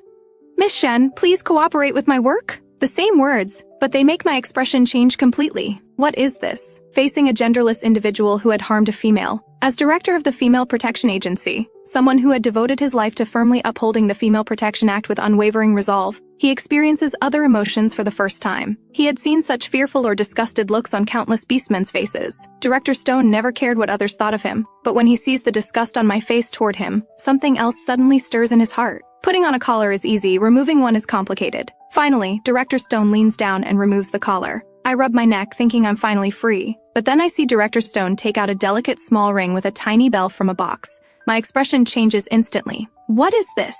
Given that your 3-month semi-slave contract hasn't ended during this period, to prevent you from threatening female safety, you need to wear this ankle monitor. The last collar delivered electric shocks. Is this ankle monitor going to break my legs directly? I'm not stupid. Last time Prince Louis tricked me into wearing the collar in confusion. This time I refuse to comply obediently. Thinking this, I try to slip away, but Director Stone grabs my ankle. Let me go! Director Stone's aggressive action makes the 4 men's expressions darken. Director Stone, you're scaring her. Director Stone realizes his rude behavior and immediately releases his grip. His usually hard tone softens slightly. Miss Shen, please rest assured, this ankle monitor won't cause you any harm. It's just that if you approach any females, the people who receive notifications won't only be your 3 masters. Hearing this, my look toward Director Stone becomes even more disgusted. Fortunately, this time there's no harm involved, so I resignedly put on the ankle monitor. The dark blue ankle monitor looks particularly alluring against my snow-white skin. When I move, the small bell on the ankle monitor makes pleasant sounds. What everyone doesn't know is that the punishment devices in the Female Protection Agency are all extremely cruel, and the collar I wore before was already considered relatively mild. Because he had to ensure no actual harm was caused, Director Stone personally bought this ankle monitor. Thinking I was a girl, he considered my preferences and inexplicably went to a jewelry store. The female shop assistant thought Director Stone was buying it for his lover, so she specially selected this design. But I find it extremely uncomfortable, and seeing the strange expressions on everyone's faces makes me even more unhappy. Seeing that I seem to really dislike this ankle monitor, Director Stone purses his lips. Since everything's been handled, we won't keep Director Stone any longer. Dr. Damon rudely dismisses him. Little one will be left in your care for now. Prince Louis and I have other matters to handle. Remember to take good care of her. Soon only Admiral Troy and I remain in the manor. Admiral Troy looks at the eye-catching little one on the bed, feeling somewhat uncomfortable. I don't feel much better either. From the first time I met Admiral Troy, I've been somewhat afraid. My fear of Dr. Damon is different. Admiral Troy is powerful and cold, and his abstinent, perfect appearance combined with his forbidding aura makes him seem like an emotionless deity high above, untouchable. I remember that at the Galactic Court, Admiral Troy seemed very dissatisfied with having me as a semi-slave and thought I was a big trouble. Just then, the system suddenly reminds me, Host, Duke Carlisle will appear on the luxury cruise ship tonight. You need to take advantage of Dr. Damon and the others being away to quickly go seduce Duke Carlisle. Don't worry, Admiral Troy is so busy and his personality is cold and uninterested in meddling. He definitely won't notice. But reality proves cruel. Admiral Troy is indeed cold and taciturn. But whether due to Dr. Damon and Prince Louis's instructions or his own subtle feelings toward me, he's destined not to stand idly by. So every time I make the slightest move, I get caught precisely. After several rounds like this, I can't even touch the living room door. What excuse got me caught this time? I awkwardly turn around, hanging my head and not daring to look at him. Admiral Troy, I have a sore back and legs, so I wanted to get out of bed and walk around. If you're not feeling well, you should rest properly. Admiral Troy's tall, slender figure approaches with an aura cold as frost. The next second, he actually leans down and picks me up in one swift motion. This sudden icy embrace makes my eyes widen. As a military man, Admiral Troy dresses impeccably even in the manner, and combined with that incomparably handsome face, he truly embodies restraint and propriety to the extreme. Observing him up close inevitably makes me momentarily entranced, but when I come to my senses, I realize something's wrong. Admiral Troy, my room isn't this way. I know. This is my study. Admiral Troy's study looks cold and simple. Besides the office desk, there's only a sofa for brief rests. Admiral Troy places me on the sofa and says from above, "Rest here." I'm about to refuse when Admiral Troy's neural interface screen lights up. Seeing him busy with official business and having no time to watch me, I decide to sneak out. Admiral Troy is initially focused on reviewing documents, but the subordinate reporting to him through the neural interface suddenly pauses, his eyes wandering somewhere with a reddened face. Admiral Troy turns around and catches sight of me silently pleading with the subordinate on the neural interface not to make a sound. Admiral Troy, I was just thirsty and wanted to get some water. Seeing Admiral Troy disconnect the neural interface and stand up, sensing trouble, I quickly try to escape, but the door only opens 3 fingers width before Admiral Troy's hand presses against it, firmly shutting it. My heart pounds wildly. His well-defined fingers grip my chin, forcing me to look up. "You're very disobedient." His cool voice is deeper than usual. "Little one, I don't want to use the methods I use on prisoners on you. Don't force me." I swallow nervously and quickly nod. Admiral Troy returns to his desk, except this time he has someone in his arms. I feel like I'm sitting on pins and needles, but no matter how much I promise to behave, he shows no intention of letting me down. In fact, Admiral Troy isn't much more comfortable than I am. His usually composed features furrow even more. He brings a water glass to my lips, his voice slightly hoarse. "Didn't you say you were thirsty? Drink." I'm helpless. I'm not actually thirsty. That was just a random excuse I made up. And he's brought such a large, full glass of water. How could I possibly finish it all? Faced with the man's non-negotiable attitude, I can only sip slowly. I say I can't drink anymore, but Admiral Troy's hand continues tilting the glass. If I don't keep drinking, the water will spill over. After drinking several more large gulps, I really can't take anymore. I look at Admiral Troy pitifully and shake my head gently. At this moment, Admiral Troy suddenly hears his own erratic heartbeat. That inexplicable tingling sensation makes his hand go completely weak, and the glass drops to the floor. The cool water splashes all over the girl. Admiral Troy's wandering mind finally returns. Having never taken care of anyone before and never made such a basic mistake, he tenses his face and somewhat helplessly, clumsily takes out a handkerchief to hurriedly wipe the water stains off me. But there was too much water in the glass. Realizing what he's doing, Admiral Troy's fingertips tremble as he quickly pulls his hand back. At this moment, Admiral Troy has lost his usual cool detachment. The glass shards on the floor mirror his scattered thoughts. Meanwhile, I, focused only on escaping to complete my mission, don't notice Admiral Troy's unusual behavior. "Admiral Troy, I'm a bit tired. May I go back and change clothes and rest?" Admiral Troy remains silent, which amounts to consent. The study becomes quiet again. Admiral Troy stares at the hand that touched the girl. These absurd and ridiculous fantasies, overlapping with the scene just now, leave the usually most abstinent and rational Admiral Troy completely breathless. Meanwhile, I finally reach the port. After boarding the ship, I first hide in a changing room. To ensure the mission's success, I do some simple grooming and even put on high heels, which I rarely wear. Hearing it grow quiet outside, I slowly push open the changing room door. But just as I lift my foot, a tall figure in a suit heads straight toward me. When I see who it is, even having seen many top-tier beauties, I'm still amazed.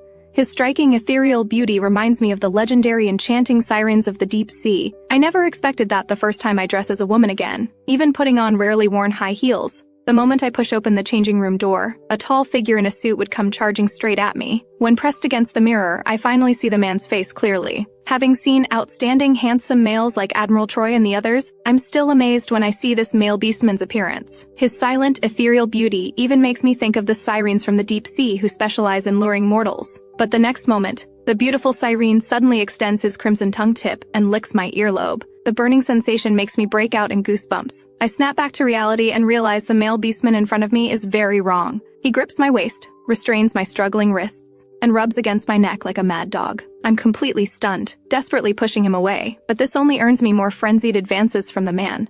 "Be good, don't move." The man speaks in an elegant, sensual voice. "Help me, comfort me." Noel's consciousness is chaotic at this moment. He had originally come to Planet 5 with his twin brother Norton to discuss cooperation with Duke Carlisle, but was accidentally drugged, triggering his heat cycle. The changing room's lighting is dim, and Noel, tormented by his heat cycle to near loss of control, can't see the girl's face clearly. He knows my voice sounds pleasant, and my scent is like a deadly temptation to him. Noel feels he's lucky because at a time like this, he can still encounter a female whose aura and body he doesn't reject. It's no wonder Noel assumes I'm female. After all, no genderless individual would have a natural scent. The expensive suit jacket is removed, the tie roughly torn open. Noel's slender hands unbutton his shirt, and because he's too urgent, buttons pop off. Noel is almost frenzied, but the female in his arms only wants to resist. "I really can't help you. Please let me go. I'm truly at a loss. I'm just a defective female without mental power." How could I comfort him? "Are you afraid I'm not worthy of you? I'm an S-class male beastman, wealthy beyond measure and absolutely loyal. So comfort me." The usually proud Noel humbly pleads with someone for the first time. So when rejected again, his pink pupils flash coldly, and he grabs the back of the girl's head and kisses her fiercely. In the chaos, Noel seems to hear the faint, pleasant sound of a bell.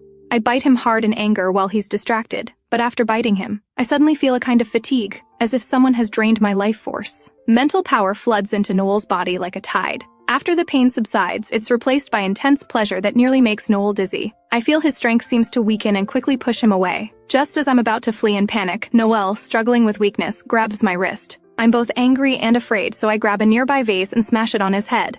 as the vase shatters. The male beastman who was acting like a mad dog moments before falls unconscious. I can't honestly say I'm not scared. I open the door, about to run, but somehow there's now a thin, handsome young man standing at the entrance. He's dressed shabbily, dusty all over, with bruises on his face, looking particularly pitiful. Yet this beggar-like young man stares at me directly with his pair of red pupils. I'm about to cry. What is this changing room? Some kind of teleportation gate? Why does opening the door always randomly teleport some trouble to me? Afraid my assault will be exposed. After all, anyone who can board this luxury cruise ship is either rich or noble. I quickly close the changing room door and pull him to a corner. Tell me, what did you hear? The handsome young man licks his lips, still staring at me, and after a long while only utters one word, hungry. I feel somewhat sorry for him. This young man seems to be a bullied little fool. Remembering the candies Ethan gave me, I quickly offer them to the young man. Poor thing, eat if you're hungry. The young man looks for a while but doesn't reach out to take them. Instead, he suddenly lowers his head to lick my hand.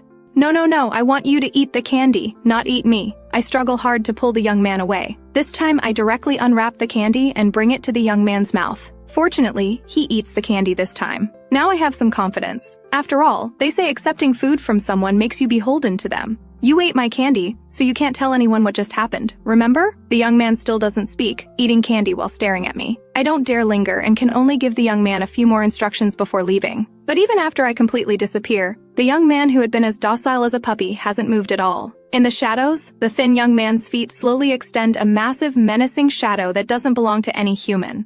The young man slowly walks toward the changing room. Just as he's about to raise his hand to open the door, a group of people suddenly rush in with tense expressions. Did you see an out-of-control male beastman? The green-haired young man still doesn't speak. It's Noel in the changing room who slowly opens his eyes. When the bodyguards push open the door and see Noel's disheveled state and the mess everywhere, they break out in cold sweat. Mr. Noel, are you all right? Noel has completely recovered by now. He touches the spot on his lips where he was bitten, stands up, and his handsome face shows determination.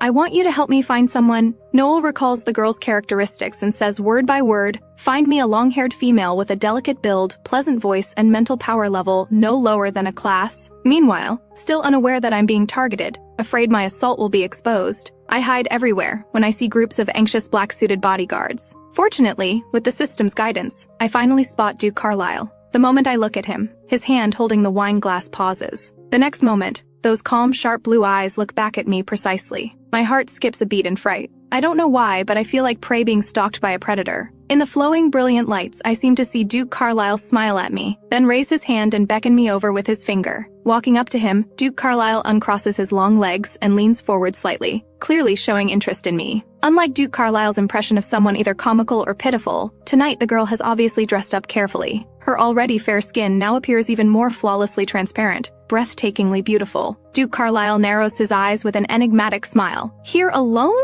I nod. Who would dare mention that I snuck up here? Where are your three masters? At this, my expression stiffens slightly, and I stammer for a long time without forming a complete sentence. Seeing this, Duke Carlisle understands. This little one has disobeyed her master's orders and snuck out. Such courage is admirable. He's suddenly very curious about what drives her to repeatedly seek him out, even willing to violate her semi-slave contract and her master's commands. I steel myself and look up at him with a submissive, obedient posture. Looking at the excessively beautiful little one before him, Duke Carlisle's gaze deepens. In terms of status and appearance, her three masters are hardly inferior to me. If she's just like other genderless individuals wanting to climb higher with her current face, it would be incredibly easy. Why come to me? I certainly can't say directly that it's for money. Pressing my lips together, I gather courage and say, because I admire you. I like you. Duke Carlisle freezes. In the interstellar world, like is a luxury second only to love. How many of those male beastmen who serve females as wife masters actually do so out of genuine affection? Having transmigrated here, my fundamental concepts differ from everyone in this interstellar world, so I don't know what kind of misunderstanding my lie has created. Duke Carlisle, since you saved me, my gratitude and admiration for you have become even more irrepressible. I truly like you very much. So, would you allow me to stay by your side? The girl's eyes are a rare and beautiful black. When she looks at me with complete focus, Duke Carlisle can even see his own reflection in her pupils. For no reason, his usually calm heart suddenly trembles. Many people have told him they like him, but their eyes only held desire for power and wealth. No one has ever been able to stir his heart like this girl before him. Duke Carlisle lifts my chin. But I don't need a companion, and I will never have one in this lifetime. Not expecting him to misunderstand my meaning, I quickly shake my head. No, I don't dare hope to be your companion. I just need to stay by your side. My purpose is only to earn enough money, then I'll stop immediately. I never intended to interfere with Duke Carlisle's future. What I just said about liking and gratitude isn't false either. Duke Carlisle not only saved me in the pool but also agreed to search the manor again at the Galactic Court. Without his previous help, I might not be standing here unharmed. However, I don't realize that Duke Carlisle's words actually indicate that he will never match with any female in his lifetime, so anyone who can stay by his side is essentially equivalent to being his companion. But I will never reciprocate your feelings. Can you accept that? Of course. Duke Carlisle feels somewhat burned by my intense, sincere gaze, his fingertips trembling slightly as he takes a sip of wine. From today on, you belong to me. Remember, although our relationship began with you, it's not controlled by you. I decide everything. I don't mind at all. In my view, he probably just wants to keep me as a pet. He'll probably get bored in a few days. Seeing Duke Carlisle's glass is empty, I quickly and attentively refill it for him. At this moment, an attendant approaches to report, "Duke Carlisle, Mr. Norton has arrived." The attendant glances at me beside Duke Carlisle because for such important business negotiations, the Duke never allows irrelevant people to be present. But Duke Carlisle simply says calmly, "No matter. Since she belongs to me, there's nothing she can't hear." Soon, respectful voices of attendants echo in the distance, "Mr. Norton." I look up curiously, but when I see that familiar mint green hair and rose-pink eyes, my heart stops beating. The madman I hit on the head, did he just pass out? How is he here again like nothing happened? Completely flustered, I lose my balance and my hand holding Duke Carlisle's wine slips. With a crash, the bottle falls to the ground, splashing glass shards everywhere. Norton's gaze turns toward me. I quickly lower my head, apologizing while bending down to pick up the glass shards. "I'm so sorry." Just as my delicate fingertips are about to be cut by the shards, Duke Carlisle grabs my wrist. "Just stay obediently by my side. This isn't your job." Hearing this, I look up with confused eyes, but my first instinct isn't to look at Duke Carlisle but to carefully glance at the siren behind him, Norton. Strangely, the person I just hit on the head acts as coldly as a stranger, because I don't know that the one standing before me isn't Noel, but Noel's twin brother Norton. Unlike his flamboyant, unrestrained brother Noel, Norton is someone who values rules greatly. He doesn't like having company during business discussions, even if that person is more beautiful than anyone he's ever seen. Norton coldly looks away and sits across from the two of us. Observing my unusual behavior, Duke Carlisle's expression darkens slightly, clearly displeased. Sirens are beautiful and said to have the ability to bewitch minds. Now I've seen it firsthand. Seeing that he has no intention of exposing me, I can only force myself to stay calm and play the role of a silent background decoration. But I'm not very good at being background decoration, because I'm so afraid my thoughts become muddled as I pour wine. And eventually I start drinking myself, sneaking glances at Norton across from us while I drink. I think I'm being subtle, but the two powerful males see everything clearly. By the end, my wine-pouring movements become unsteady. Finally, Duke Carlisle stops my hand. "Why did you drink so much?" At this moment, my snow-white face is beautifully flushed, and when I look at people, my eyes seem to flow, inexplicably alluring. I look warily at Norton. I need to build up courage. The warm breath carries a rich fragrance as it brushes against my neck. It's clearly an extremely seductive gesture, yet my tone is particularly innocent. Duke Carlisle's lips curve slightly as he chuckles softly. He grips my neck and pulls me away slightly. Build up courage for what? The courage to secretly stare at Norton? Just moments ago, I was professing my love for him, but the moment Norton appeared, I can't take my eyes off him. It seems my little pet isn't as well behaved as she appears. "Weren't you supposed to pour wine for me?" Duke Carlisle redirects my attention back to himself. Drunk and 70 to 80% intoxicated, I'm now somewhat confused and slow. I tilt my head and look at Duke Carlisle for several seconds before reacting and clumsily starting to pour wine for him. I hold the wine glass up to Duke Carlisle, and there's still a lipstick mark on the rim from when I drank earlier. It's precisely this request. I bring the glass to Duke Carlisle's lips right where my lip print is. If anyone else had done this, it would undoubtedly be presumptuous, but my misty eyes are innocent and sweet, without the slightest bit of deliberate seduction. Even Norton, who is usually unmoved by beauty, pauses momentarily when his gaze passes over me. Duke Carlisle doesn't take the glass. "Feed me." I carefully bring the glass to Duke Carlisle's lips. As I move, the dark blue ankle monitor makes soft, pleasant sounds. When Duke Carlisle and Norton's gazes follow the sound and see my blindingly white foot paired with that ankle monitor, it's inexplicably alluring. Seeing Norton's gaze still lingering on me, Duke Carlisle's expression turns cold.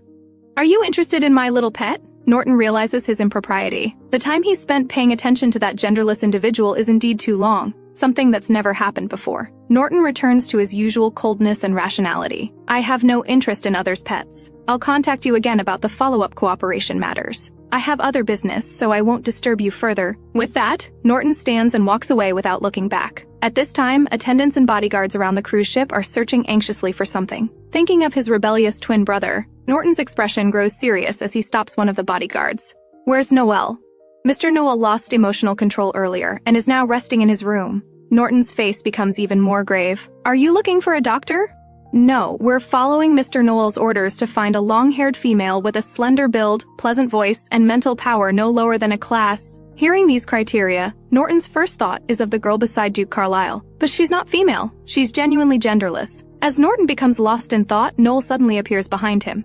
How did the cooperation talks go? Norton turns to see his brother Noel's disheveled appearance, his frown deepening. Noel, your every word and action represents the Cyrene race. Do you think your current appearance and behavior are appropriate? Noel laughs dismissively. My dear brother, what's inappropriate about me finding my little female? Oh, I forgot to tell you, I already have a female I like. So congratulations to you. Thanks to me, you're going to have a wife master, too. The Cyrene race traditionally has twin brothers jointly serving the same wife master. Norton's expression instantly turns cold.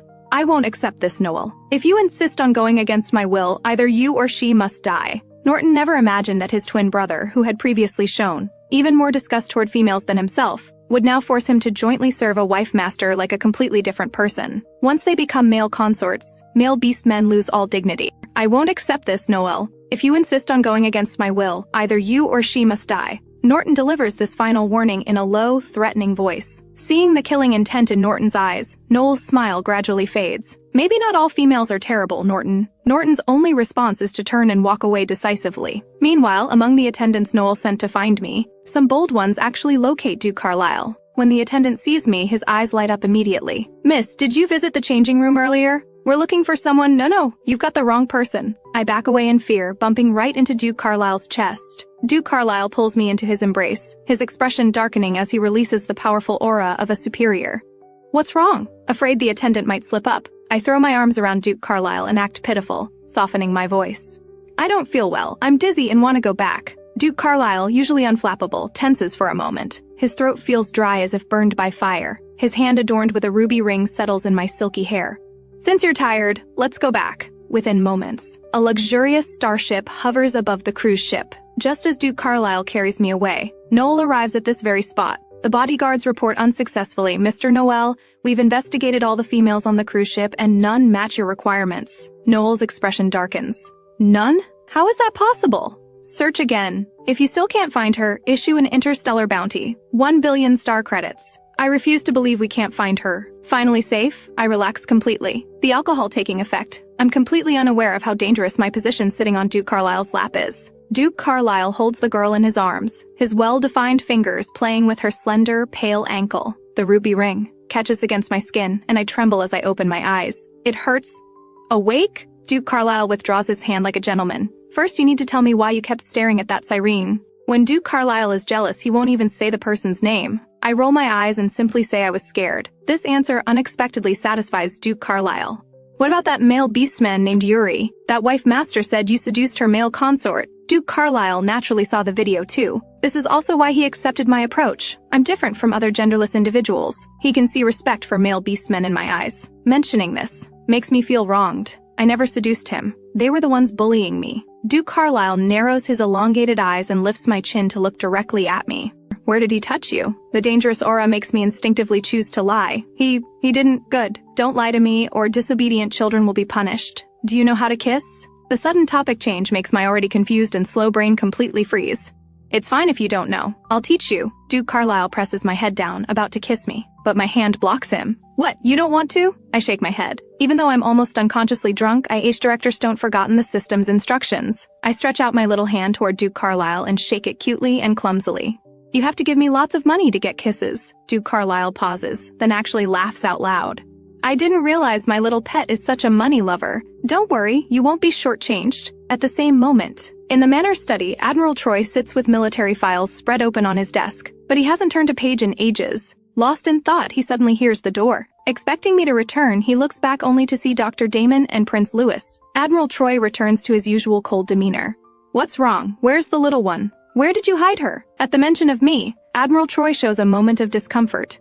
She's resting in her room. The atmosphere immediately turns tense. Prince Louis's expression also darkens. Admiral Troy, she's not in her room. We've searched the entire manor. When the starship lands at the manor entrance, Duke Carlisle carries me down.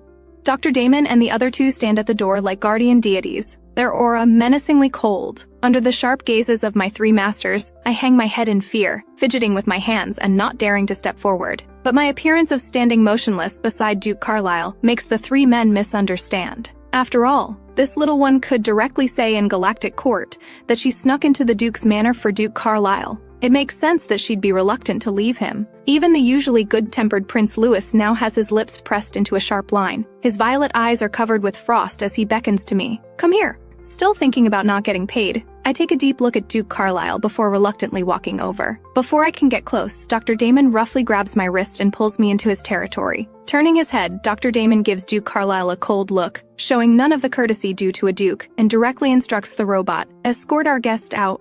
Duke Carlisle doesn't take offense at Dr. Damon's rudeness, but his gaze fixes on Dr. Damon's hand gripping the girl, his expression somewhat cold.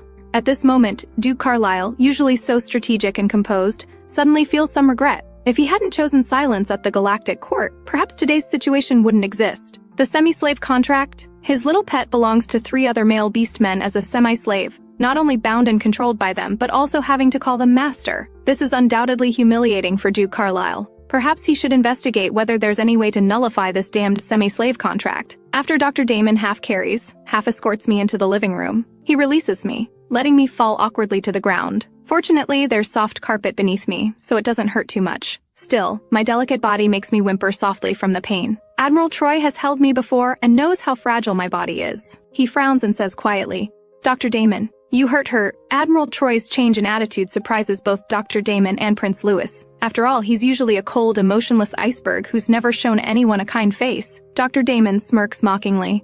"Now you know to feel sorry for her. Admiral Troy, if you hadn't failed to watch her properly, how could she have run off to seduce Duke Carlisle? How could she have been held and kissed by another male until she was thoroughly warmed through?" Dr. Damon's voice becomes almost gritted by the end. He sighs after finishing, looking at me curled up on the carpet, and returns to his refined, charming smile. "Little one, tell your masters properly how you went about seducing others." Dr. Damon's smile is sinister. When his brown-gray snake pupils stare at me intensely, I'm terrified. I mumble with trembling lips. I know I was wrong, but Dr. Damon has no intention of letting me off. He leans forward, looking up and down at me in my evening dress, heavily made up yet pitiful. He clicks his tongue. "Dressed so beautifully, sneaking out behind your master's backs, getting drunk, and seducing other male beastmen. You're quite bold." Dr. Damon raises his hand as if to touch me. Don't hit me." I think Dr. Damon is going to hit me, so I throw myself at Prince Louis's legs in fright, pitifully grabbing his strong, powerful waist and seeking protection. Being suddenly approached makes Prince Louis's pupils contract and his breathing become irregular. His voice sounds stiff. "Don't be afraid. He won't hit you." At this moment, Dr. Damon's gaze falls on Prince Louis. Compared to him, the little semi-slave has always liked Prince Louis more. Even though they're both masters, there's still the matter of being more favored by the little semi-slave. Obviously, he's also an extremely popular top-tier male externally, just like Prince Louis. Prince Louis, if you want to be soft-hearted, don't forget she's now our 3 men's semi-slave. If anything happens, we 3 masters can't escape responsibility. If we don't teach her a lesson, who knows what more outrageous things she'll do next time. I hate Dr. Damon to death. I glare at him and say huffily, "Fine, I'll demonstrate then." With that, I suddenly reach up to hook Prince Louis's neck and, fighting through the dizziness, quickly kiss his lips once, then collapse unconscious in Prince Louis's arms. Prince Louis, having been kissed, freezes completely. Standing beside Prince Louis, Admiral Troy witnesses the entire scene up close. The living room falls into an awkward, strange silence. After who knows how long, the still unsatisfied Dr. Damon breaks the tense atmosphere first. "What, is Prince Louis planning to hold her all night?" His words are sarcastic. Dr. Damon reaches out to take the unconscious me from him, but Prince Louis steps back first, lifting the girl in his arms. Dr. Damon's hands fall empty as he snorts coldly and mocks. "I seem to remember these 3 days she belongs to Admiral Troy. Prince Louis, Emily is still waiting for you. Get it straight. The little one is just genderless and can't help you." Dr. Damon throws Prince Louis's first night's warning right back at him. Prince Louis pauses, looking at the sleeping girl in his arms. He presses his lips together and chooses silence. That night, Dr. Damon stands in his laboratory with a cold aura. His once beloved cold test tubes and experimental equipment seem to have lost their appeal due to his irritated mood. Dr. Damon frowns and mutters to himself, "Just a genderless individual." His voice triggers subtle sounds from a hidden corner of the laboratory. Dr. Damon's thoughts return to the present. He opens several precision locks and stands against the light at the door of a narrow cage, expressionlessly watching a long-haired woman curled up in the dark prison. The woman makes pain sounds, crying and crawling on the ground, seemingly begging Dr. Damon for mercy. Although I've always found females disgusting and filthy, I don't know why I had the thought of hoping she was female. I must be crazy. How did I forget that the reason she's somewhat adorable is precisely because she's not female? As the cage door closes, Dr. Damon adjusts his thin-framed glasses and curves his lips slightly, every inch a dangerous, handsome serpent. The next day, I wake up, when the sun is already high. Having never drunk so much before, my head is still throbbing and confused. I lift my head and stare blankly for a while before remembering what happened last night. Oh no, I forgot to ask Duke Carlisle for money. Thinking of Dr. Damon and the others' ugly expressions last night, I don't dare seek out Duke Carlisle for the next 2 days. But my body is about to lose control, and I really can't wait that long. I helplessly open my neural interface, and when I check my Interstellar account, I see a row of zeros. I'm stunned. I stretch out my excited, trembling fingers and count the zeros. 8 million, a full 8 million star credits. This Duke Carlisle is indeed generous with money, truly worthy of being the interstellar world's richest man. Although 8 million star credits is still far from the 1.5 billion I need, it's enough to solve my immediate crisis. Whether it's that guy Reg's harassment, or my urgently needed pheromone converters and suppressants, everything can be resolved. In a good mood, when I exit the account, I browse Starnet's trending topics. Originally just wanting to see some gossip, I discover the headline news is actually about me, 1 billion star credit bounty, searching for mysterious person who escaped cruise ship night. Fortunately, that guy Norton apparently didn't see my face clearly in the changing room. The bounty description only gives simple characteristics: long hair, slender build. These are traits all females share and have nothing to do with me as a genderless individual. Still, this Norton is really petty. I just knocked him on the head once. Does it warrant spending 1 billion star credits on a bounty? Thinking of urgent matters, I need to contact the black market drug dealer to buy some pheromone converters and suppressants. I send him a message through my neural interface. He replies quickly. 6 p.m. tonight. Usual place. Now I have money and a time set. The biggest problem is how to get Admiral Troy to let me leave. By the time I handle everything and open my door, it's already 2 p.m. As soon as I open the door, I see Admiral Troy, who has apparently been standing outside for who knows how long. Admiral Troy. My heart skips as I feel somewhat uneasy, but Admiral Troy doesn't make things difficult for me. Instead, he urges in a business-like tone, "It's already 2 p.m. I need to handle official business." What I don't know is that because of Dr. Damon's mockery last night and his self-perceived dereliction of duty, Admiral Troy watched over me all night. Even with official duties pending, he didn't disturb my sleep but patiently waited for me to wake up. Seeing Admiral Troy about to leave, I carefully take his arm and blink at him. "Admiral Troy, was I very good today?" Admiral Troy feels half his body tingle. He raises his pale lashes, his Adam's apple bobbing. "What do you want to say?" "I miss Ethan. Would you let me visit him tonight?" Dr. Damon, just emerging from his laboratory upstairs, sees the little one speaking sweetly and acting cute with Admiral Troy.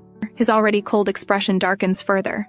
I've never seen her smile at me like that. Irritably removing his gloves, the sleepless Dr. Damon leans against the upstairs railing, his gaze constantly drifting toward the two of us. At this moment, Dr. Damon's neural interface lights up. "Dr. Damon, I'm short on pheromone converters and suppressants. Do you have time now?" Dr. Damon responds impatiently. "No." But the other person becomes urgent. "But tonight at 6, a customer has pre-ordered medication. I don't have enough here, especially pheromone converters." At this time, having gained approval, I'm overjoyed and even hug Admiral Troy. Dr. Damon can't stand watching anymore and leaves with a cold expression. Although Dr. Damon sometimes sells illegal drugs he makes for entertainment, pheromone converters aren't ordinary goods. Using pheromone converters is illegal in the interstellar world. What kind of person would need so many converters? His steps pause as Dr. Damon finally responds to the person, "What gender is the buyer?" Technically, buyer information shouldn't be disclosed, but the person can't worry about that now. She's never shown her face. I only know she has a delicate build and is probably a girl. When Dr. Damon is unhappy, he naturally wants to make others unhappy too. What kind of girl would need these drugs? Raising an eyebrow, Dr. Damon changes his mind. "I can give you the medication, but tonight you must let me take your place in the transaction." When night falls, I finally leave the manor as wished, but I don't go to find my foster brother Ethan as I claimed. Instead, I head toward Planet 5's most chaotic underground black market under cover of darkness. The decaying, dilapidated buildings and all sorts of people give this gray area a strange, twisted beauty.